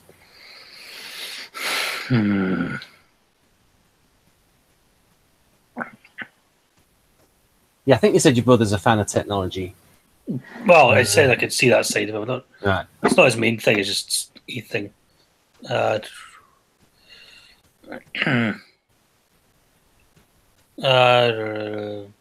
Nothing specific. I could, but it's a bit weird. Yeah, personal. Okay, fair enough. Well, no, I don't mean my brother, I mean Enneagram. Right, okay. I've already talked to my brother with regard to this. So of the INFPs that you've encountered, do you think this is true, this TE minus, or do you not have enough data? I've seen INFPs who, when I think about it, I can definitely see the industrious side to them.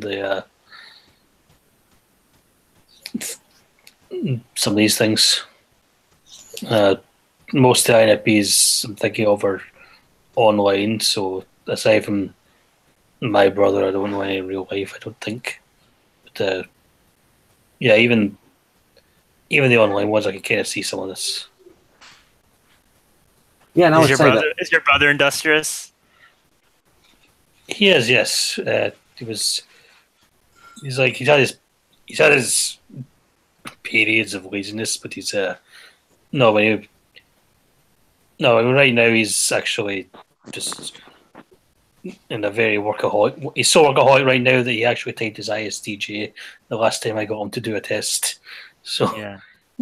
I was going to ask something about frugality. Do you think this is this a quality of INFP in general? Do you see it in them? I can kind of see frugality in them, yes. I remember a book which was kind of meant for people who want to be more frugal than a general, like a typical American. And it was giving advice, if you want to hang out with people who are more like you, who want to be frugal or who are frugal, look for people who volunteer. And this was basically an advice to look for right types, because like most people who volunteer has the right type preferences. Interesting. And which also have the frugal TE, kind of TE, like resource saving TE. Right. I see a lot of this TE, especially when I'm younger. Like I remember reading about INFP, kind of like working from dawn to dawn. So that used to be my kind of thing. But it also has to do with this slow performer kind of aspect where I guess maybe it's because we're doing everything so slowly. That's why we're working all the time.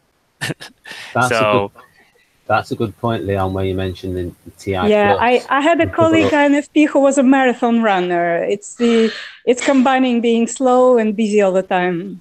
Ah. But yeah, that thing there about the TI plus, that's going to double up with this TE minus. Go on, Jonathan. Yeah, my brother's in the last couple of years he started going to the gym on a very regular basis. So I suppose that's similar to the marathon running thing. So,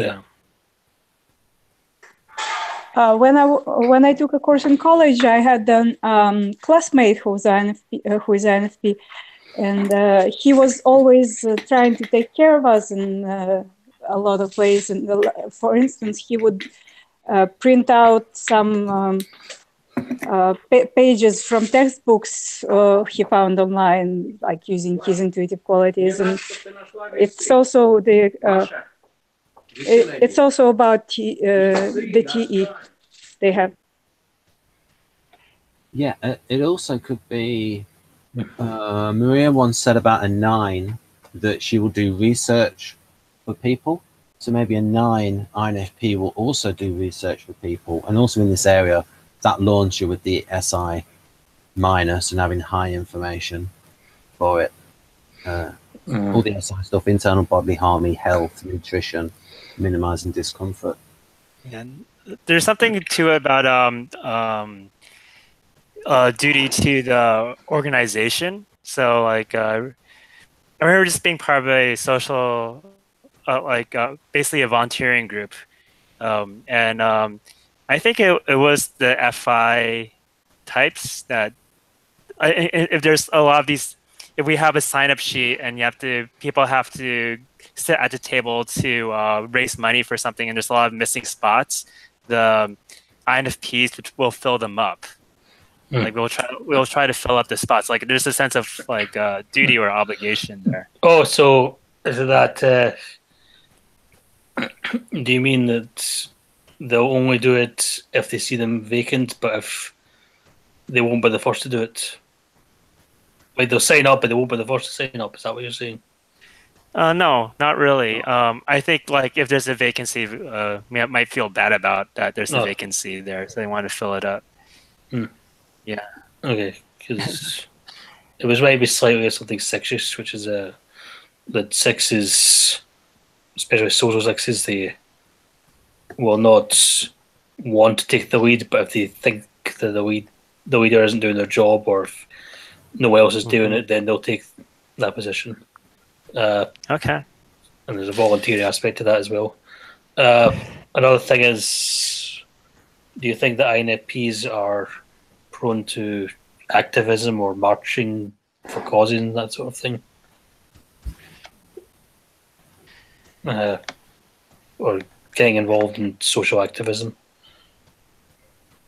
Well, I know INFPs that are involved in that that kind of stuff. Yeah, but I'm only asking because I've been in arguments where basically people are arguing sociology and saying that everyone who does that is a beta type and a beta NF usually, which is rubbish. But I just want this out there on this video. Oh yeah, make sure that this is clarified. Yes, You're ruining the whole revolutionary beta quadra vibe. You have to. We're supposed to imagine all you with protest signs. Yeah, that's the thing. Like most INFJs won't be the one doing that. Most can you imagine ESTPs and ISTPs doing that either? I remember lady who I knew who said she was like at her laboratory, she was the only one person who was always preparing articles for the journal club, like when people get educated on current research, which is like other than their own. And she so she was like the workhorse of that journal club. I think if it's work related, it's more likely to happen. But also, I would keep in mind that the mirage shift, like group or teamwork shift for INFP, is ESFJ, which is the enthusiast in SHS terminology. So in group work, they tend to be enthusiasts of something.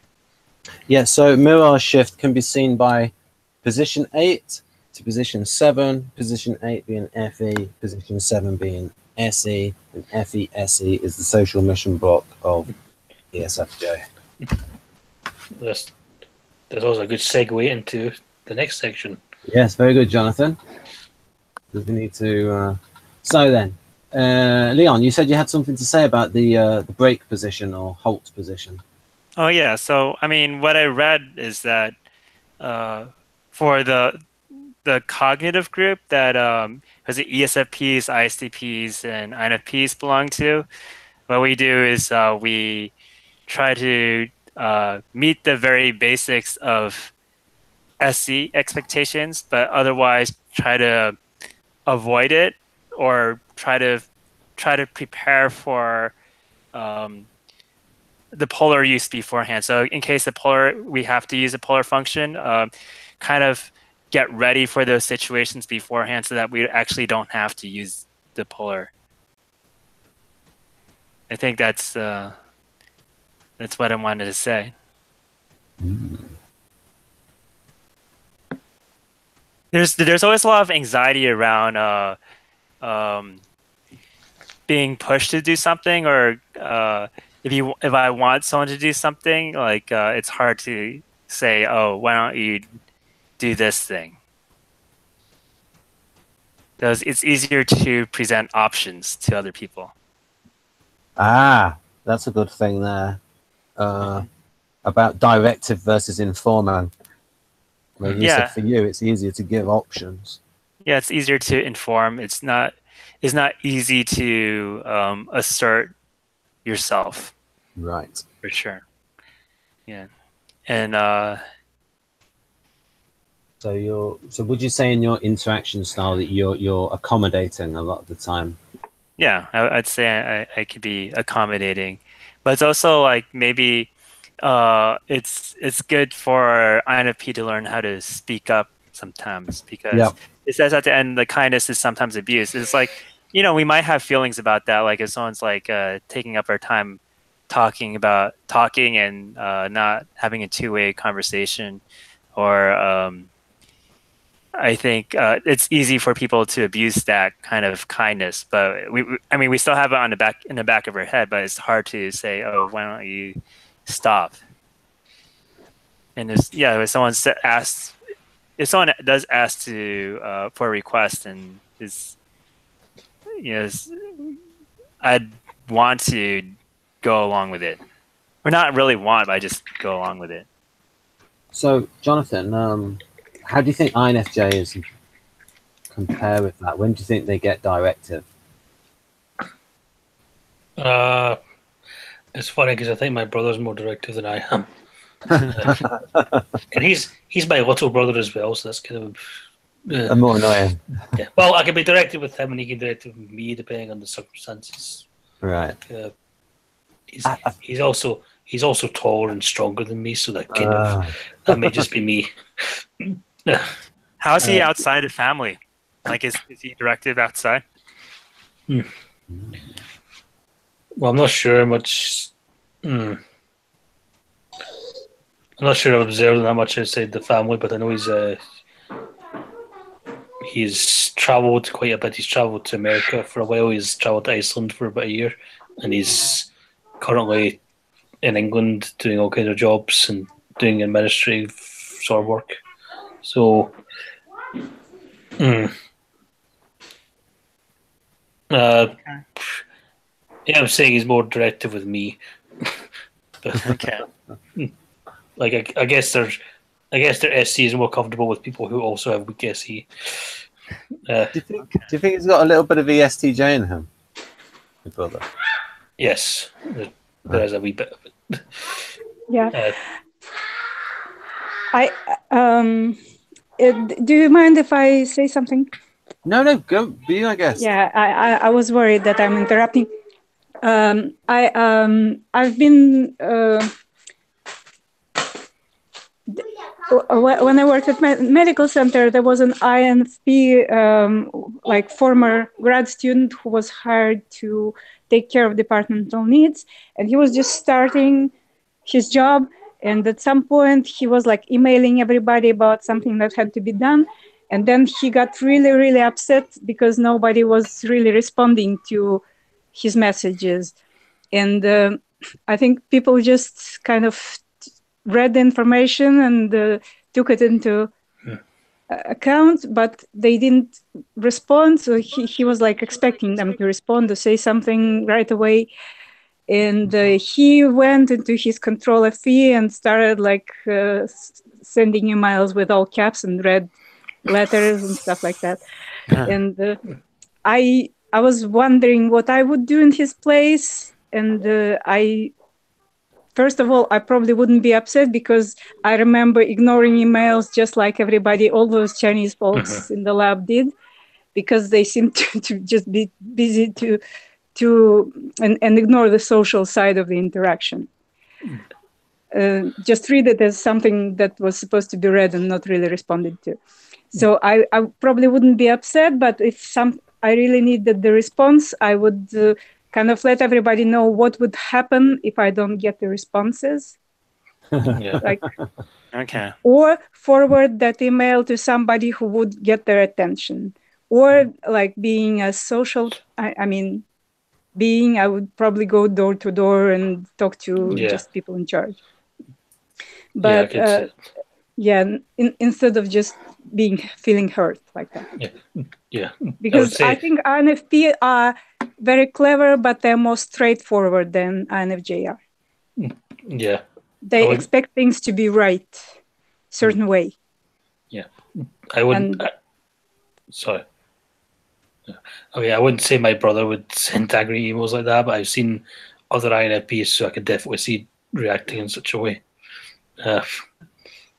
I get like that as well. Like, I appreciate a reply. I appreciate the feedback. That might be like a little FE plus thing. Yeah, you haven't done the angry. No, because I once did that with somebody and they replied. I didn't do the full caps because I was angry. But this person did write, "Oh, are you angry?" I said, no, I'm not. So I realized not to use the full caps. And even when I sometimes put a particular word in full caps just to emphasize, oh, is that a bit aggressive?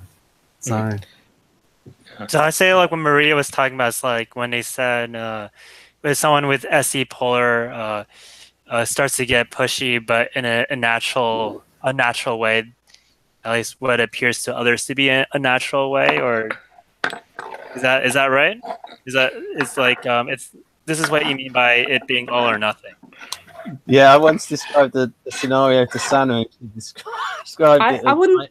Okay. Yeah, I wouldn't say it's being pushy. I would say that when they don't get attention, which is like, I'm kind of against seeing SC as being pushy. I see it as like a multitude of factors. One of them is attention. If they don't attract attention the way they think they should, they can get into the control function.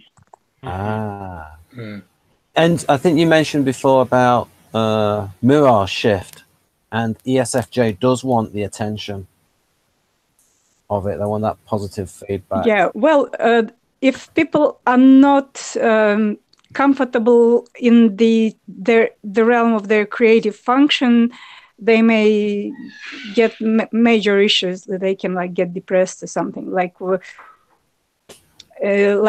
ESTP, which is not happy with his job, or INFJ, who is not happy with relations, or like cannot practice their values and whatnot. So it's a very vulnerable function. Yeah, so as Maria said there about the creative function, Dario thinks that function is very important for type development. And he wrote a paper called The Wisdom of the Sixth Function. And the sixth function in the Beat model is the creative function in Model G. So it would be FI for Jonathan, NI for me, and for FI for Sanu and Maria, and NI for Leon and me. So, Leon, you said your piece about the break position. What do you think of those things? Jonathan, do you want to say something? I just wanted to say, I think I've said this before, but that power says does not stand confidence should probably be does not stand overconfidence or stuff like that, right, rather than, because they can be very admiring of people who they think are confident or genuinely confident if they've got shared value and stuff. But if it's like too different or something, or it can be intimidating or off-putting. Yeah, I think Maria would have put overconfident in rather than. This is Google Translate. I did my best. I remember Daniel Radcliffe, who plays Harry Potter. He was giving an interview once, and he was talking about the time he met Donald Trump, because Donald Trump and him were doing an interview, and he was telling. This is before Trump was president, and he was saying to Trump that he was kind of nervous, and Trump says, "Don't worry, I can just tell them that you meant Donald Trump." And he says that he could never. That Radcliffe said he could never be that confident, or never like that. I just almost like it scares them in a way. Well, I think Daniel Radcliffe's done very well for somebody who can't act very well. Oh, that's cruel. That's a very mean comment. Yeah, but he's getting millions from it though. He can act. He's done good stuff. I like you, Daniel. You're all right. So, what do you think of those bullet points, Leon? In the SE plus. I think that's generally true. That's not stand.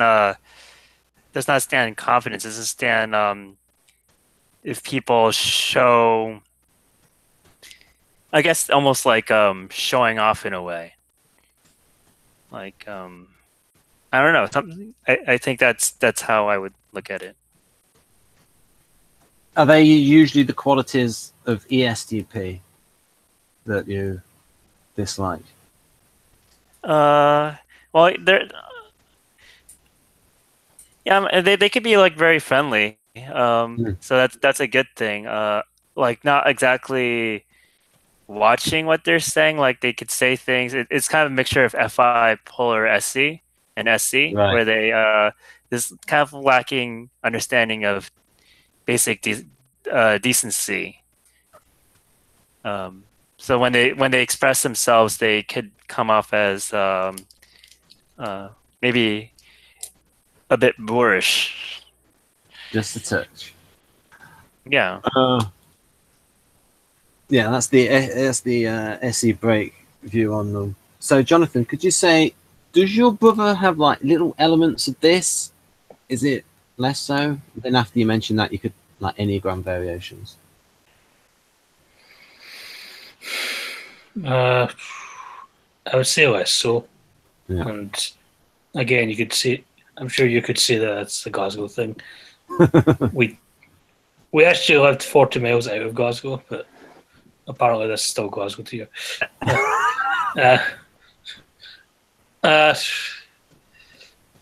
Often does not stand over confidence. I wouldn't say that for him.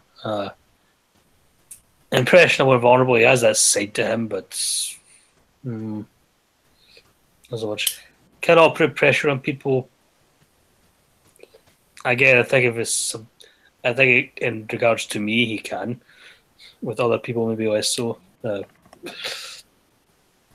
if he's comfortable with people, Right. if it's someone he knows well, it's easy to put pressure on him. If it's a new thing, then maybe less so. And when he does put pressure on people, is it in more of a TE way?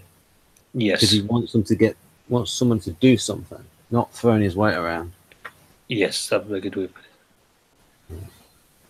Sharp will respond to attempts to dictate. Oh yes, that's much more pronounced. Like he just doesn't like being told what to do. Yeah, a little bit of theory here. So that bit there sharply responds. So this bit puts it perfectly. Cannot put pressure on people. What they're really weak at is SE minus, power sensing of subordination. Putting the pressure on people. Then here's the other side. Though sharply responds to attempts to dictate. That responding to attempts to dictate is power sensing of resistance. So what they're really weak at is the SE minus. Well, is it a thing that both INTPs and INFPs, they are kind of paranoid about being controlled? That can be. I've observed that. Yes. Yeah, but INTPs too, right? I would say. There was. Yeah. I mean, INTPs can be paranoid in general, though. Yes. Not that I'm thinking of anyone particular. Then again, difficult to refuse requests, but kindness sometimes abused. Yeah. So, Jonathan, Enneagram variations for SE plus. Again, a lot of this is phobic, sexish, and nine-ish. Like the idea of like putting up with people, being kind to people, trying to be nice, bottling it up, and then basically exploding once the line is crossed. The difficult to refuse requests is a nine-ish thing as well. It's a phobic, sexist thing. It's a nine-ish thing. The nine has trouble saying no. If to the point where, as Catherine would put it, when the nine says maybe, that means no. when the nine says yes, that means maybe, and when they say maybe, that means no. Right. So, okay. But I wouldn't say that applies to my brother though so much. I don't think he's trouble saying no. So, with the control position, again, the theory is that there's a lot of information but low energy. So you can see here in those first two bullet points, monitors for manifestations of emotions in others. So again, information. And then the second one, notices. So the information is high for the FE stuff. But openly expressing their experience gives them a hard time, but not being expressive, but reads others' emotions. Is that fair, Leon? I think I like when I'm in a group, I could see the extrovert feeling stuff happen. Like, for instance, if there's a group of people and I see a lot of yawning implying people are bored, or if I see a lot of like tension building up, but like my ability to act to change that is not necessarily there. But I do observe this stuff happening. Right. What do you think about that, Jonathan, for your brother, and then any variations? I don't know. I'm not sure. Speaking in general terms, I'm not sure about the monitor's manifestations of emotions in others. I don't mean for my brother, I mean just in general for INFPs. Is it more like, is it the monitor, or is it that they are aware of it subconsciously? Yeah. I would say that they're just aware of it. Yeah, like they don't. Male notices when growing emotional stress. So again, that's more of a subconscious reaction. Like they know that they're getting stressed. They don't necessarily know where it's coming from, but they know that they're being affected by FE, but they're not necessarily conscious of it until they get stressed. Is that a fair thing? Yeah, and a lot of that, when they do get upset, it's going to be their subjective reaction to it. Now, NLP can be extremely glib about, oh, you can change how you respond to an emotion. But for people who value FI more, it's like, no, it's very hard to change how you feel about something. You can't just quickly change your state. Does not like crowds. That's an introvert thing in general, I suppose. Loud compliments. I assume a wolf whistle would be a loud compliment. Well, I think a lot of women wouldn't like wolf whistles, regardless of type. I think I've seen FI female, lady FI types get particularly upset with it. But I've seen other FI types who are also ladies who aren't quite as bothered. Yeah. Are they usually older females that are glad they've still got it? No. Not relevant factor. Just. I'm just sure a lot of women would find wolf whistles rude. Someone. Yeah, well, I agree. Openly expressing their experiences gives them a hard time. I think openly expressing them in public or at times not of their choosing would give it a hard time. But if they can do it in private or when they feel like it, then they're much more comfortable. Yeah, that's true. Yeah, I would.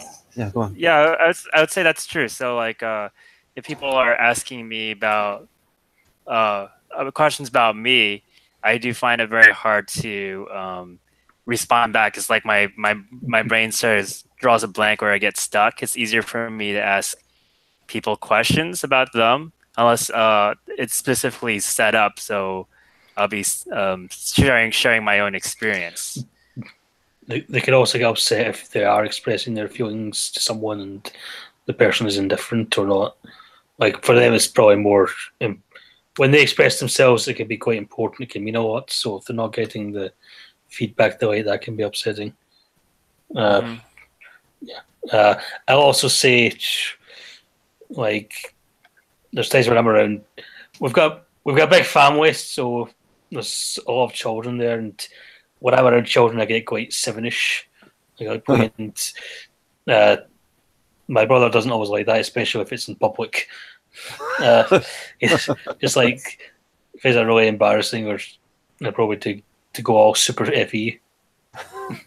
I don't like people sharing about like my experience, especially like my family. I guess my mom's a ESFJ, so she'll talk a lot about everything that's like going on, like in family, about me, and that's.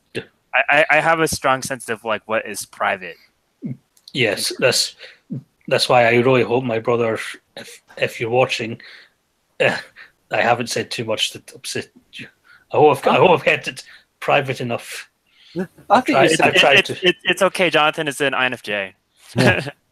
I think you've said good stuff about him. It's like you've made him look like a INFP with strong TE.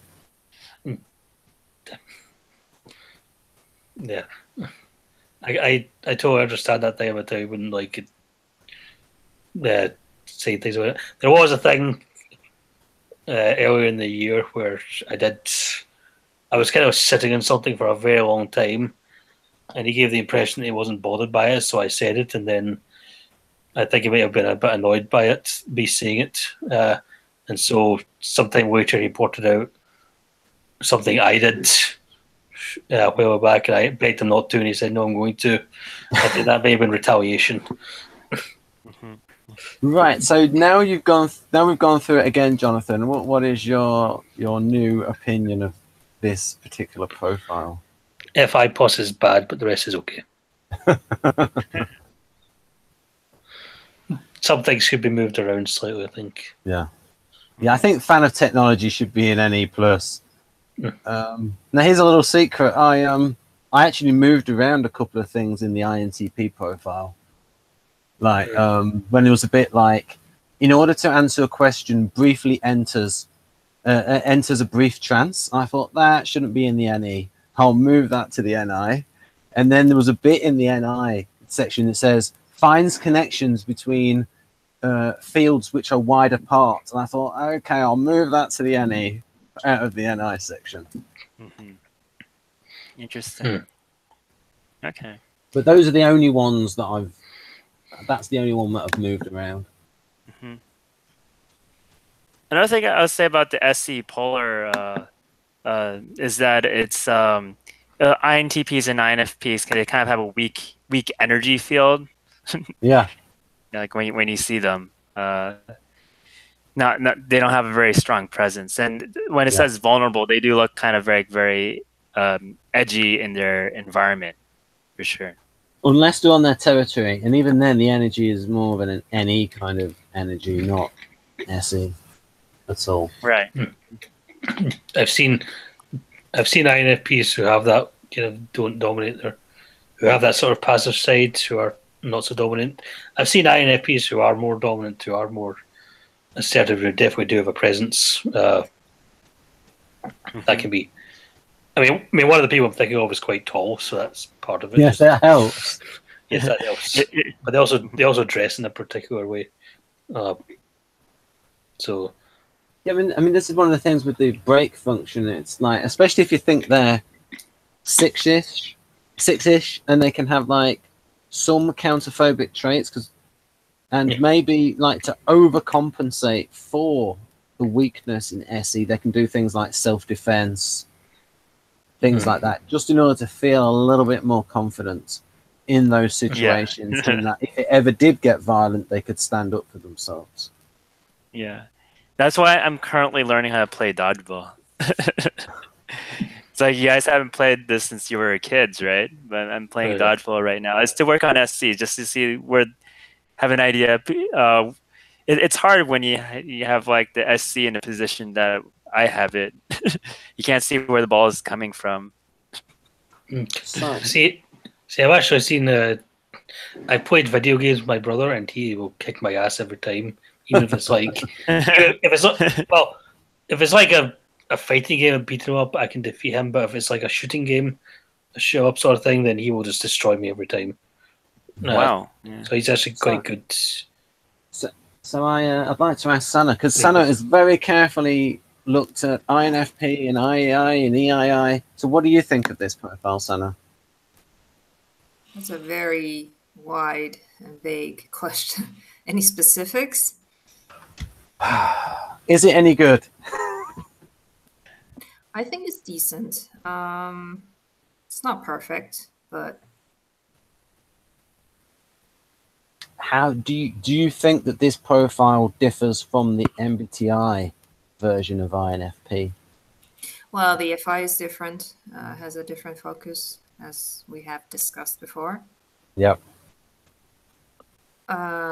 Some of the things are interesting because they are the same things that I don't agree with in the IEI description, like TE, being frugal, all that stuff. So I don't know. I don't know if I'm just weird, but I kind of relate more to this TE than the IEI. version. Well, But I there am is- also MBTI INFP and not Yeah. INFJ. So well, there is that sort of natural predisposition there, but you've also, the way you've been brought up with the influence of your father, you would have had this sort of like these TE things where it's been developed. yeah, true. But I mean, who doesn't have those influences? You can't have a person that doesn't have them. So that means all the profiles are gonna be filtered. Well, yes. That's why I use this. That's why I talk about resemblance and bring up non-type factors a lot. It's difficult to see like what is the core type feature and what's just a very common filter. Well, that's the thing. I mean, and Linda Bones would write about things like this as like trying to find the commonalities across these different situations, and why they would do quite a bit of the research. And I think Catherine as well, like lots of empirical research to find the common threads between them. And as we've seen from this hangout, it can vary by Enneagram type. And so got to do a lot of research and like, okay, what are they, say, find the commonalities between, say, the INFP 9s or the INFP 4s, that kind of thing. And then also try and find out if there are any upbringing aspects that may have influenced their individuation. But what's the point where you have so many systems that you have to take into account that typology becomes kind of moot to begin with? Well, I would say that with certain people, they resemble the types a lot, and you can sort of go off on, okay, how useful is this in helping me to understand this person and being able to predict them? Yeah, well, I wasn't really expecting an answer. Yeah, yeah. So, yeah, it's a good point, and that's why it's like people who sort of oversell typology as this thing that completely explains somebody, and then you'll get people reacting against that, and then that's why they sort of disrespect it, where it's oversold as something that explains everything. Whereas, like Dario said, that he thinks that somebody's Jungian type explains about 50% of what they are at most, and he mentions culture, education, upbringing. No, he said culture, career, and education. That's it. I do have a special interest in comparing FI and NI socionics wise between E.I.I. and I.I. because I'm kind of curious how you experience them. Like, are you aware of the FI? Are you aware of the reasoning that leads to your judgments regarding relations? And who are you asking this question to? You. Me? Oh, me? Okay. Oh, like, am I aware of FI when I'm using it? Well, like when you judge a relation, like whether you want to be, whether you're attracted or repelled by somebody, right? Are you aware of the reasons that you're using for that judgment? I feel like there is an awareness, but it's hard to articulate what it is. Like, I can't explain it. Like, some people want some sort of explanation. It's not easy to be able to write that out or to say it out, because the qualities I'm looking for or I see in people are kind of intangible qualities. But they are qualities that you are personally aware of, even if you can't express them. Yeah, I'm kind of clear on that in some way, probably like a nonverbal way. Okay. I'm just curious because I judge people in that sense. I just know, kind of. I usually don't know why, for the most part. So I see. I'm just wondering if we're using saying the same thing with different words. I think what we're saying is kind of similar, like knowing why, as in like verbally being able to write it out, even in my own head. That's difficult. yeah, it's difficult to write out even in my own head, verbally, explicitly why someone may be an issue. Would you say you just react, and then perhaps later on you figure out why? Yeah, I think there's a visceral reaction, Okay. or there can be. Okay. So I still don't really know the difference, because that's kind of how I experience it as well. But I am kind of very FI for an IAI. Okay. Partially because of my MBTI type. Like I do not relate to MBTI FE at all. So, and I sounds so mystical and weird that I also don't really relate to that. Right. Okay. I was kind of wondering, Jonathan, like when you see people, or if you have like a feeling about them, how that's like for you. Oh, immediately.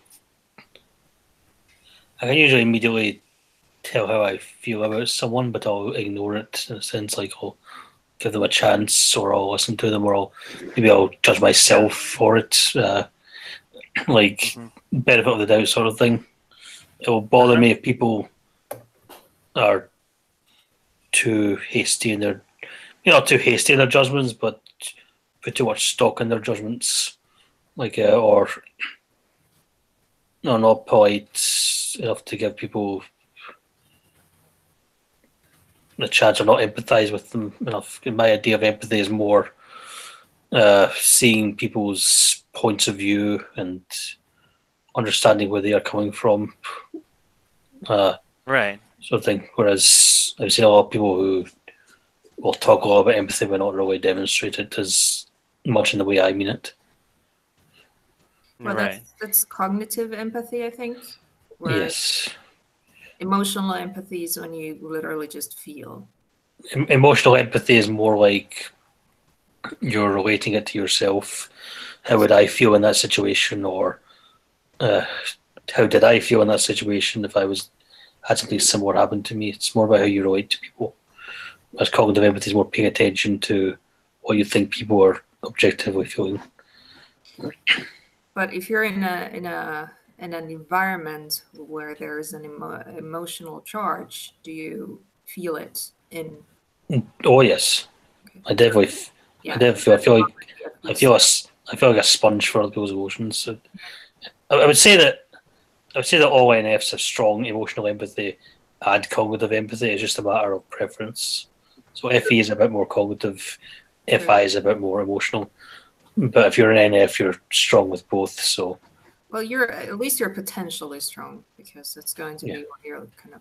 Yeah, I mean, compare that to an ESTP, for instance, where they're good at reading the room, they're good at noticing emotions, but they're not very emotional themselves.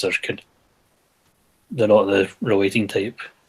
That's in the Kersey profile, and I asked Dario about this. Is it true that ESTP is the best at reading body language? And he said ESTP and ENFP are the best at reading body language. And ENFP is a strong FE as well. Yeah. I'm surprised at those two though, because why not like ENFJ or? I don't know. Who knows? I feel like ENFJs could be very good at visual typing. I think. Yeah. I mean, is it more that are ENFPs and ESTPs good at reading body language, or are they better at articulating it? Whereas maybe NFJs are just as good at reading it, but it's more of an NI subconscious thing. Yeah, maybe they don't articulate it, because I think ENFP, the way they interact, they'll notice something and then they'll mention it to see how you react to it. And then maybe how you react to it, they gain extra information from that. As an aside, Catherine Favre is a body language expert, as she's mentioned. And about what would you say for ISFJ too? Because ISFJs, they could kind of, I think they read people, and then they could kind of, well, they often tell me they could kind of like create a story around somebody based on what they see. So they look at somebody to see like the story behind that person. My mother would say that she can read me like a book, this sort of thing. That's one of the things. I'll just say that's your brother. You said my mother. No, her mother. My mother. ISFJ mother. So Yes. what NLP would say is that Jonathan's mother has calibrated him, so he knows. So she recognizes the patterns through her experience of him. Oh. And so what you could have is you could bring in somebody who was the best body language expert in the world, but they would not know Jonathan as well as Jonathan's mother knows Jonathan. or as well as Ben knows me.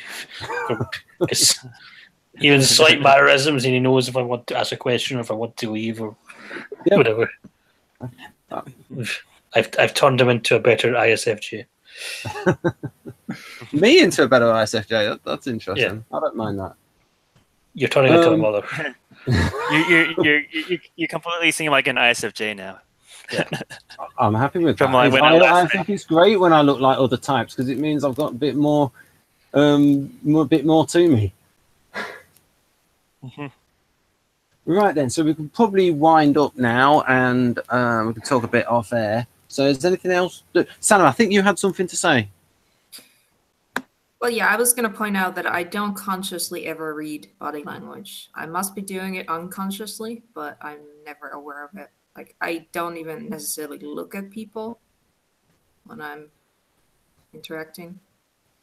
So Yeah, I think that's an NI thing where it's probably better doing it like that. It's like this unconscious competence thing. They give that example, Joseph O'Connor, of driving a car where you're not consciously thinking about every single move. And it's become sort of a well-practiced first nature that's you're not having to concentrate completely on it. And with you, it's just going to go through there. You don't have to concentrate on it in order to absorb it. maybe. I did want to ask about NI as well. Go on. Well, I mean, NI, by definition, NI is quite subconscious.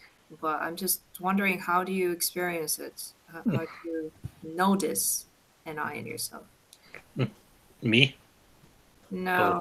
Leon. Oh, me? Okay, me again, because we have it the same. Yeah, because way. I'm So here. yeah, it's kind of hard to see at first. I do see it as like being kind of like very measured about things. Is this still working, by the way? I can't. Yes. I feel like this. Okay, good. It's still live. It's because Ben turned off both microphones, so everything went super Yeah, quiet. yeah. It's Okay. just because this is the kind of thing that noise, you've that done. noise in the background is very reassuring. Yes. So I don't. The noise is not reassuring anymore. It's like, what happened?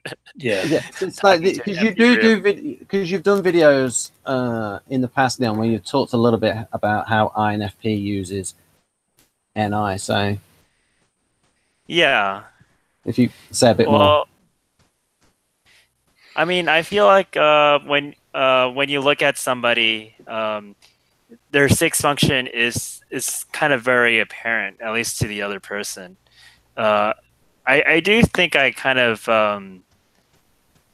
zero down my options, or I could kind of see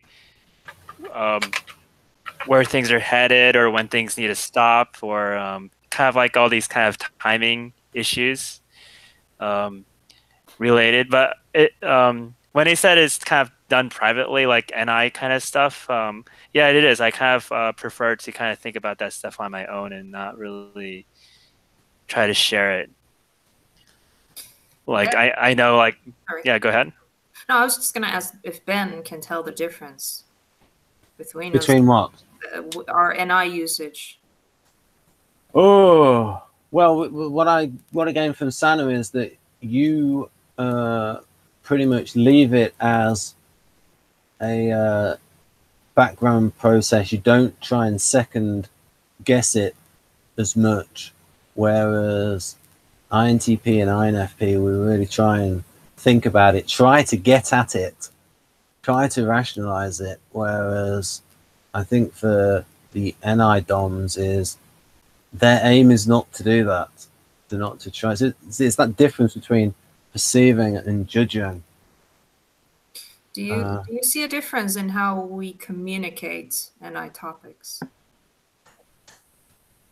Well, when I've asked you about how you use NI when you counsel somebody, you talk about having an instinct for it in the moment that you pick up on. Yeah. With Leon and INFPs, they're going to do the NE thing more. So it's hard to see because it's like the hardest function to describe. Well, yeah, it's the hardest to pinpoint as well. Yeah. You're actually doing it. I feel like when I talk with ENFPs, it's very, very clear. Like, but it's only when I'm talking with ENFPs, it's very clear that I have a stronger or more noticeable NI. Like they really do think anything is possible. Like, oh, everything is possible. And when they talk about things, when they try to answer things, they try to incorporate both sides into every sentence that they're saying. But I feel like I have a greater sense of like the likely scenario or the better possibility.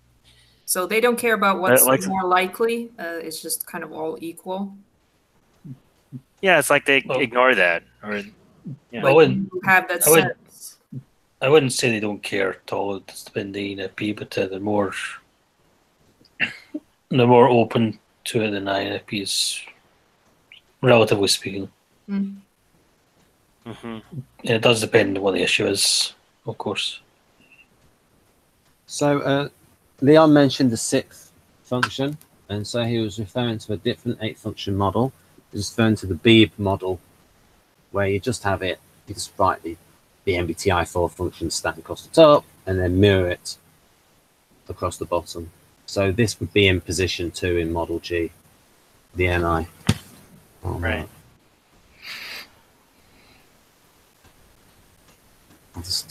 Just writing it out so people can see the difference. There we go. So Model B at the top, Model G at the bottom. Yeah.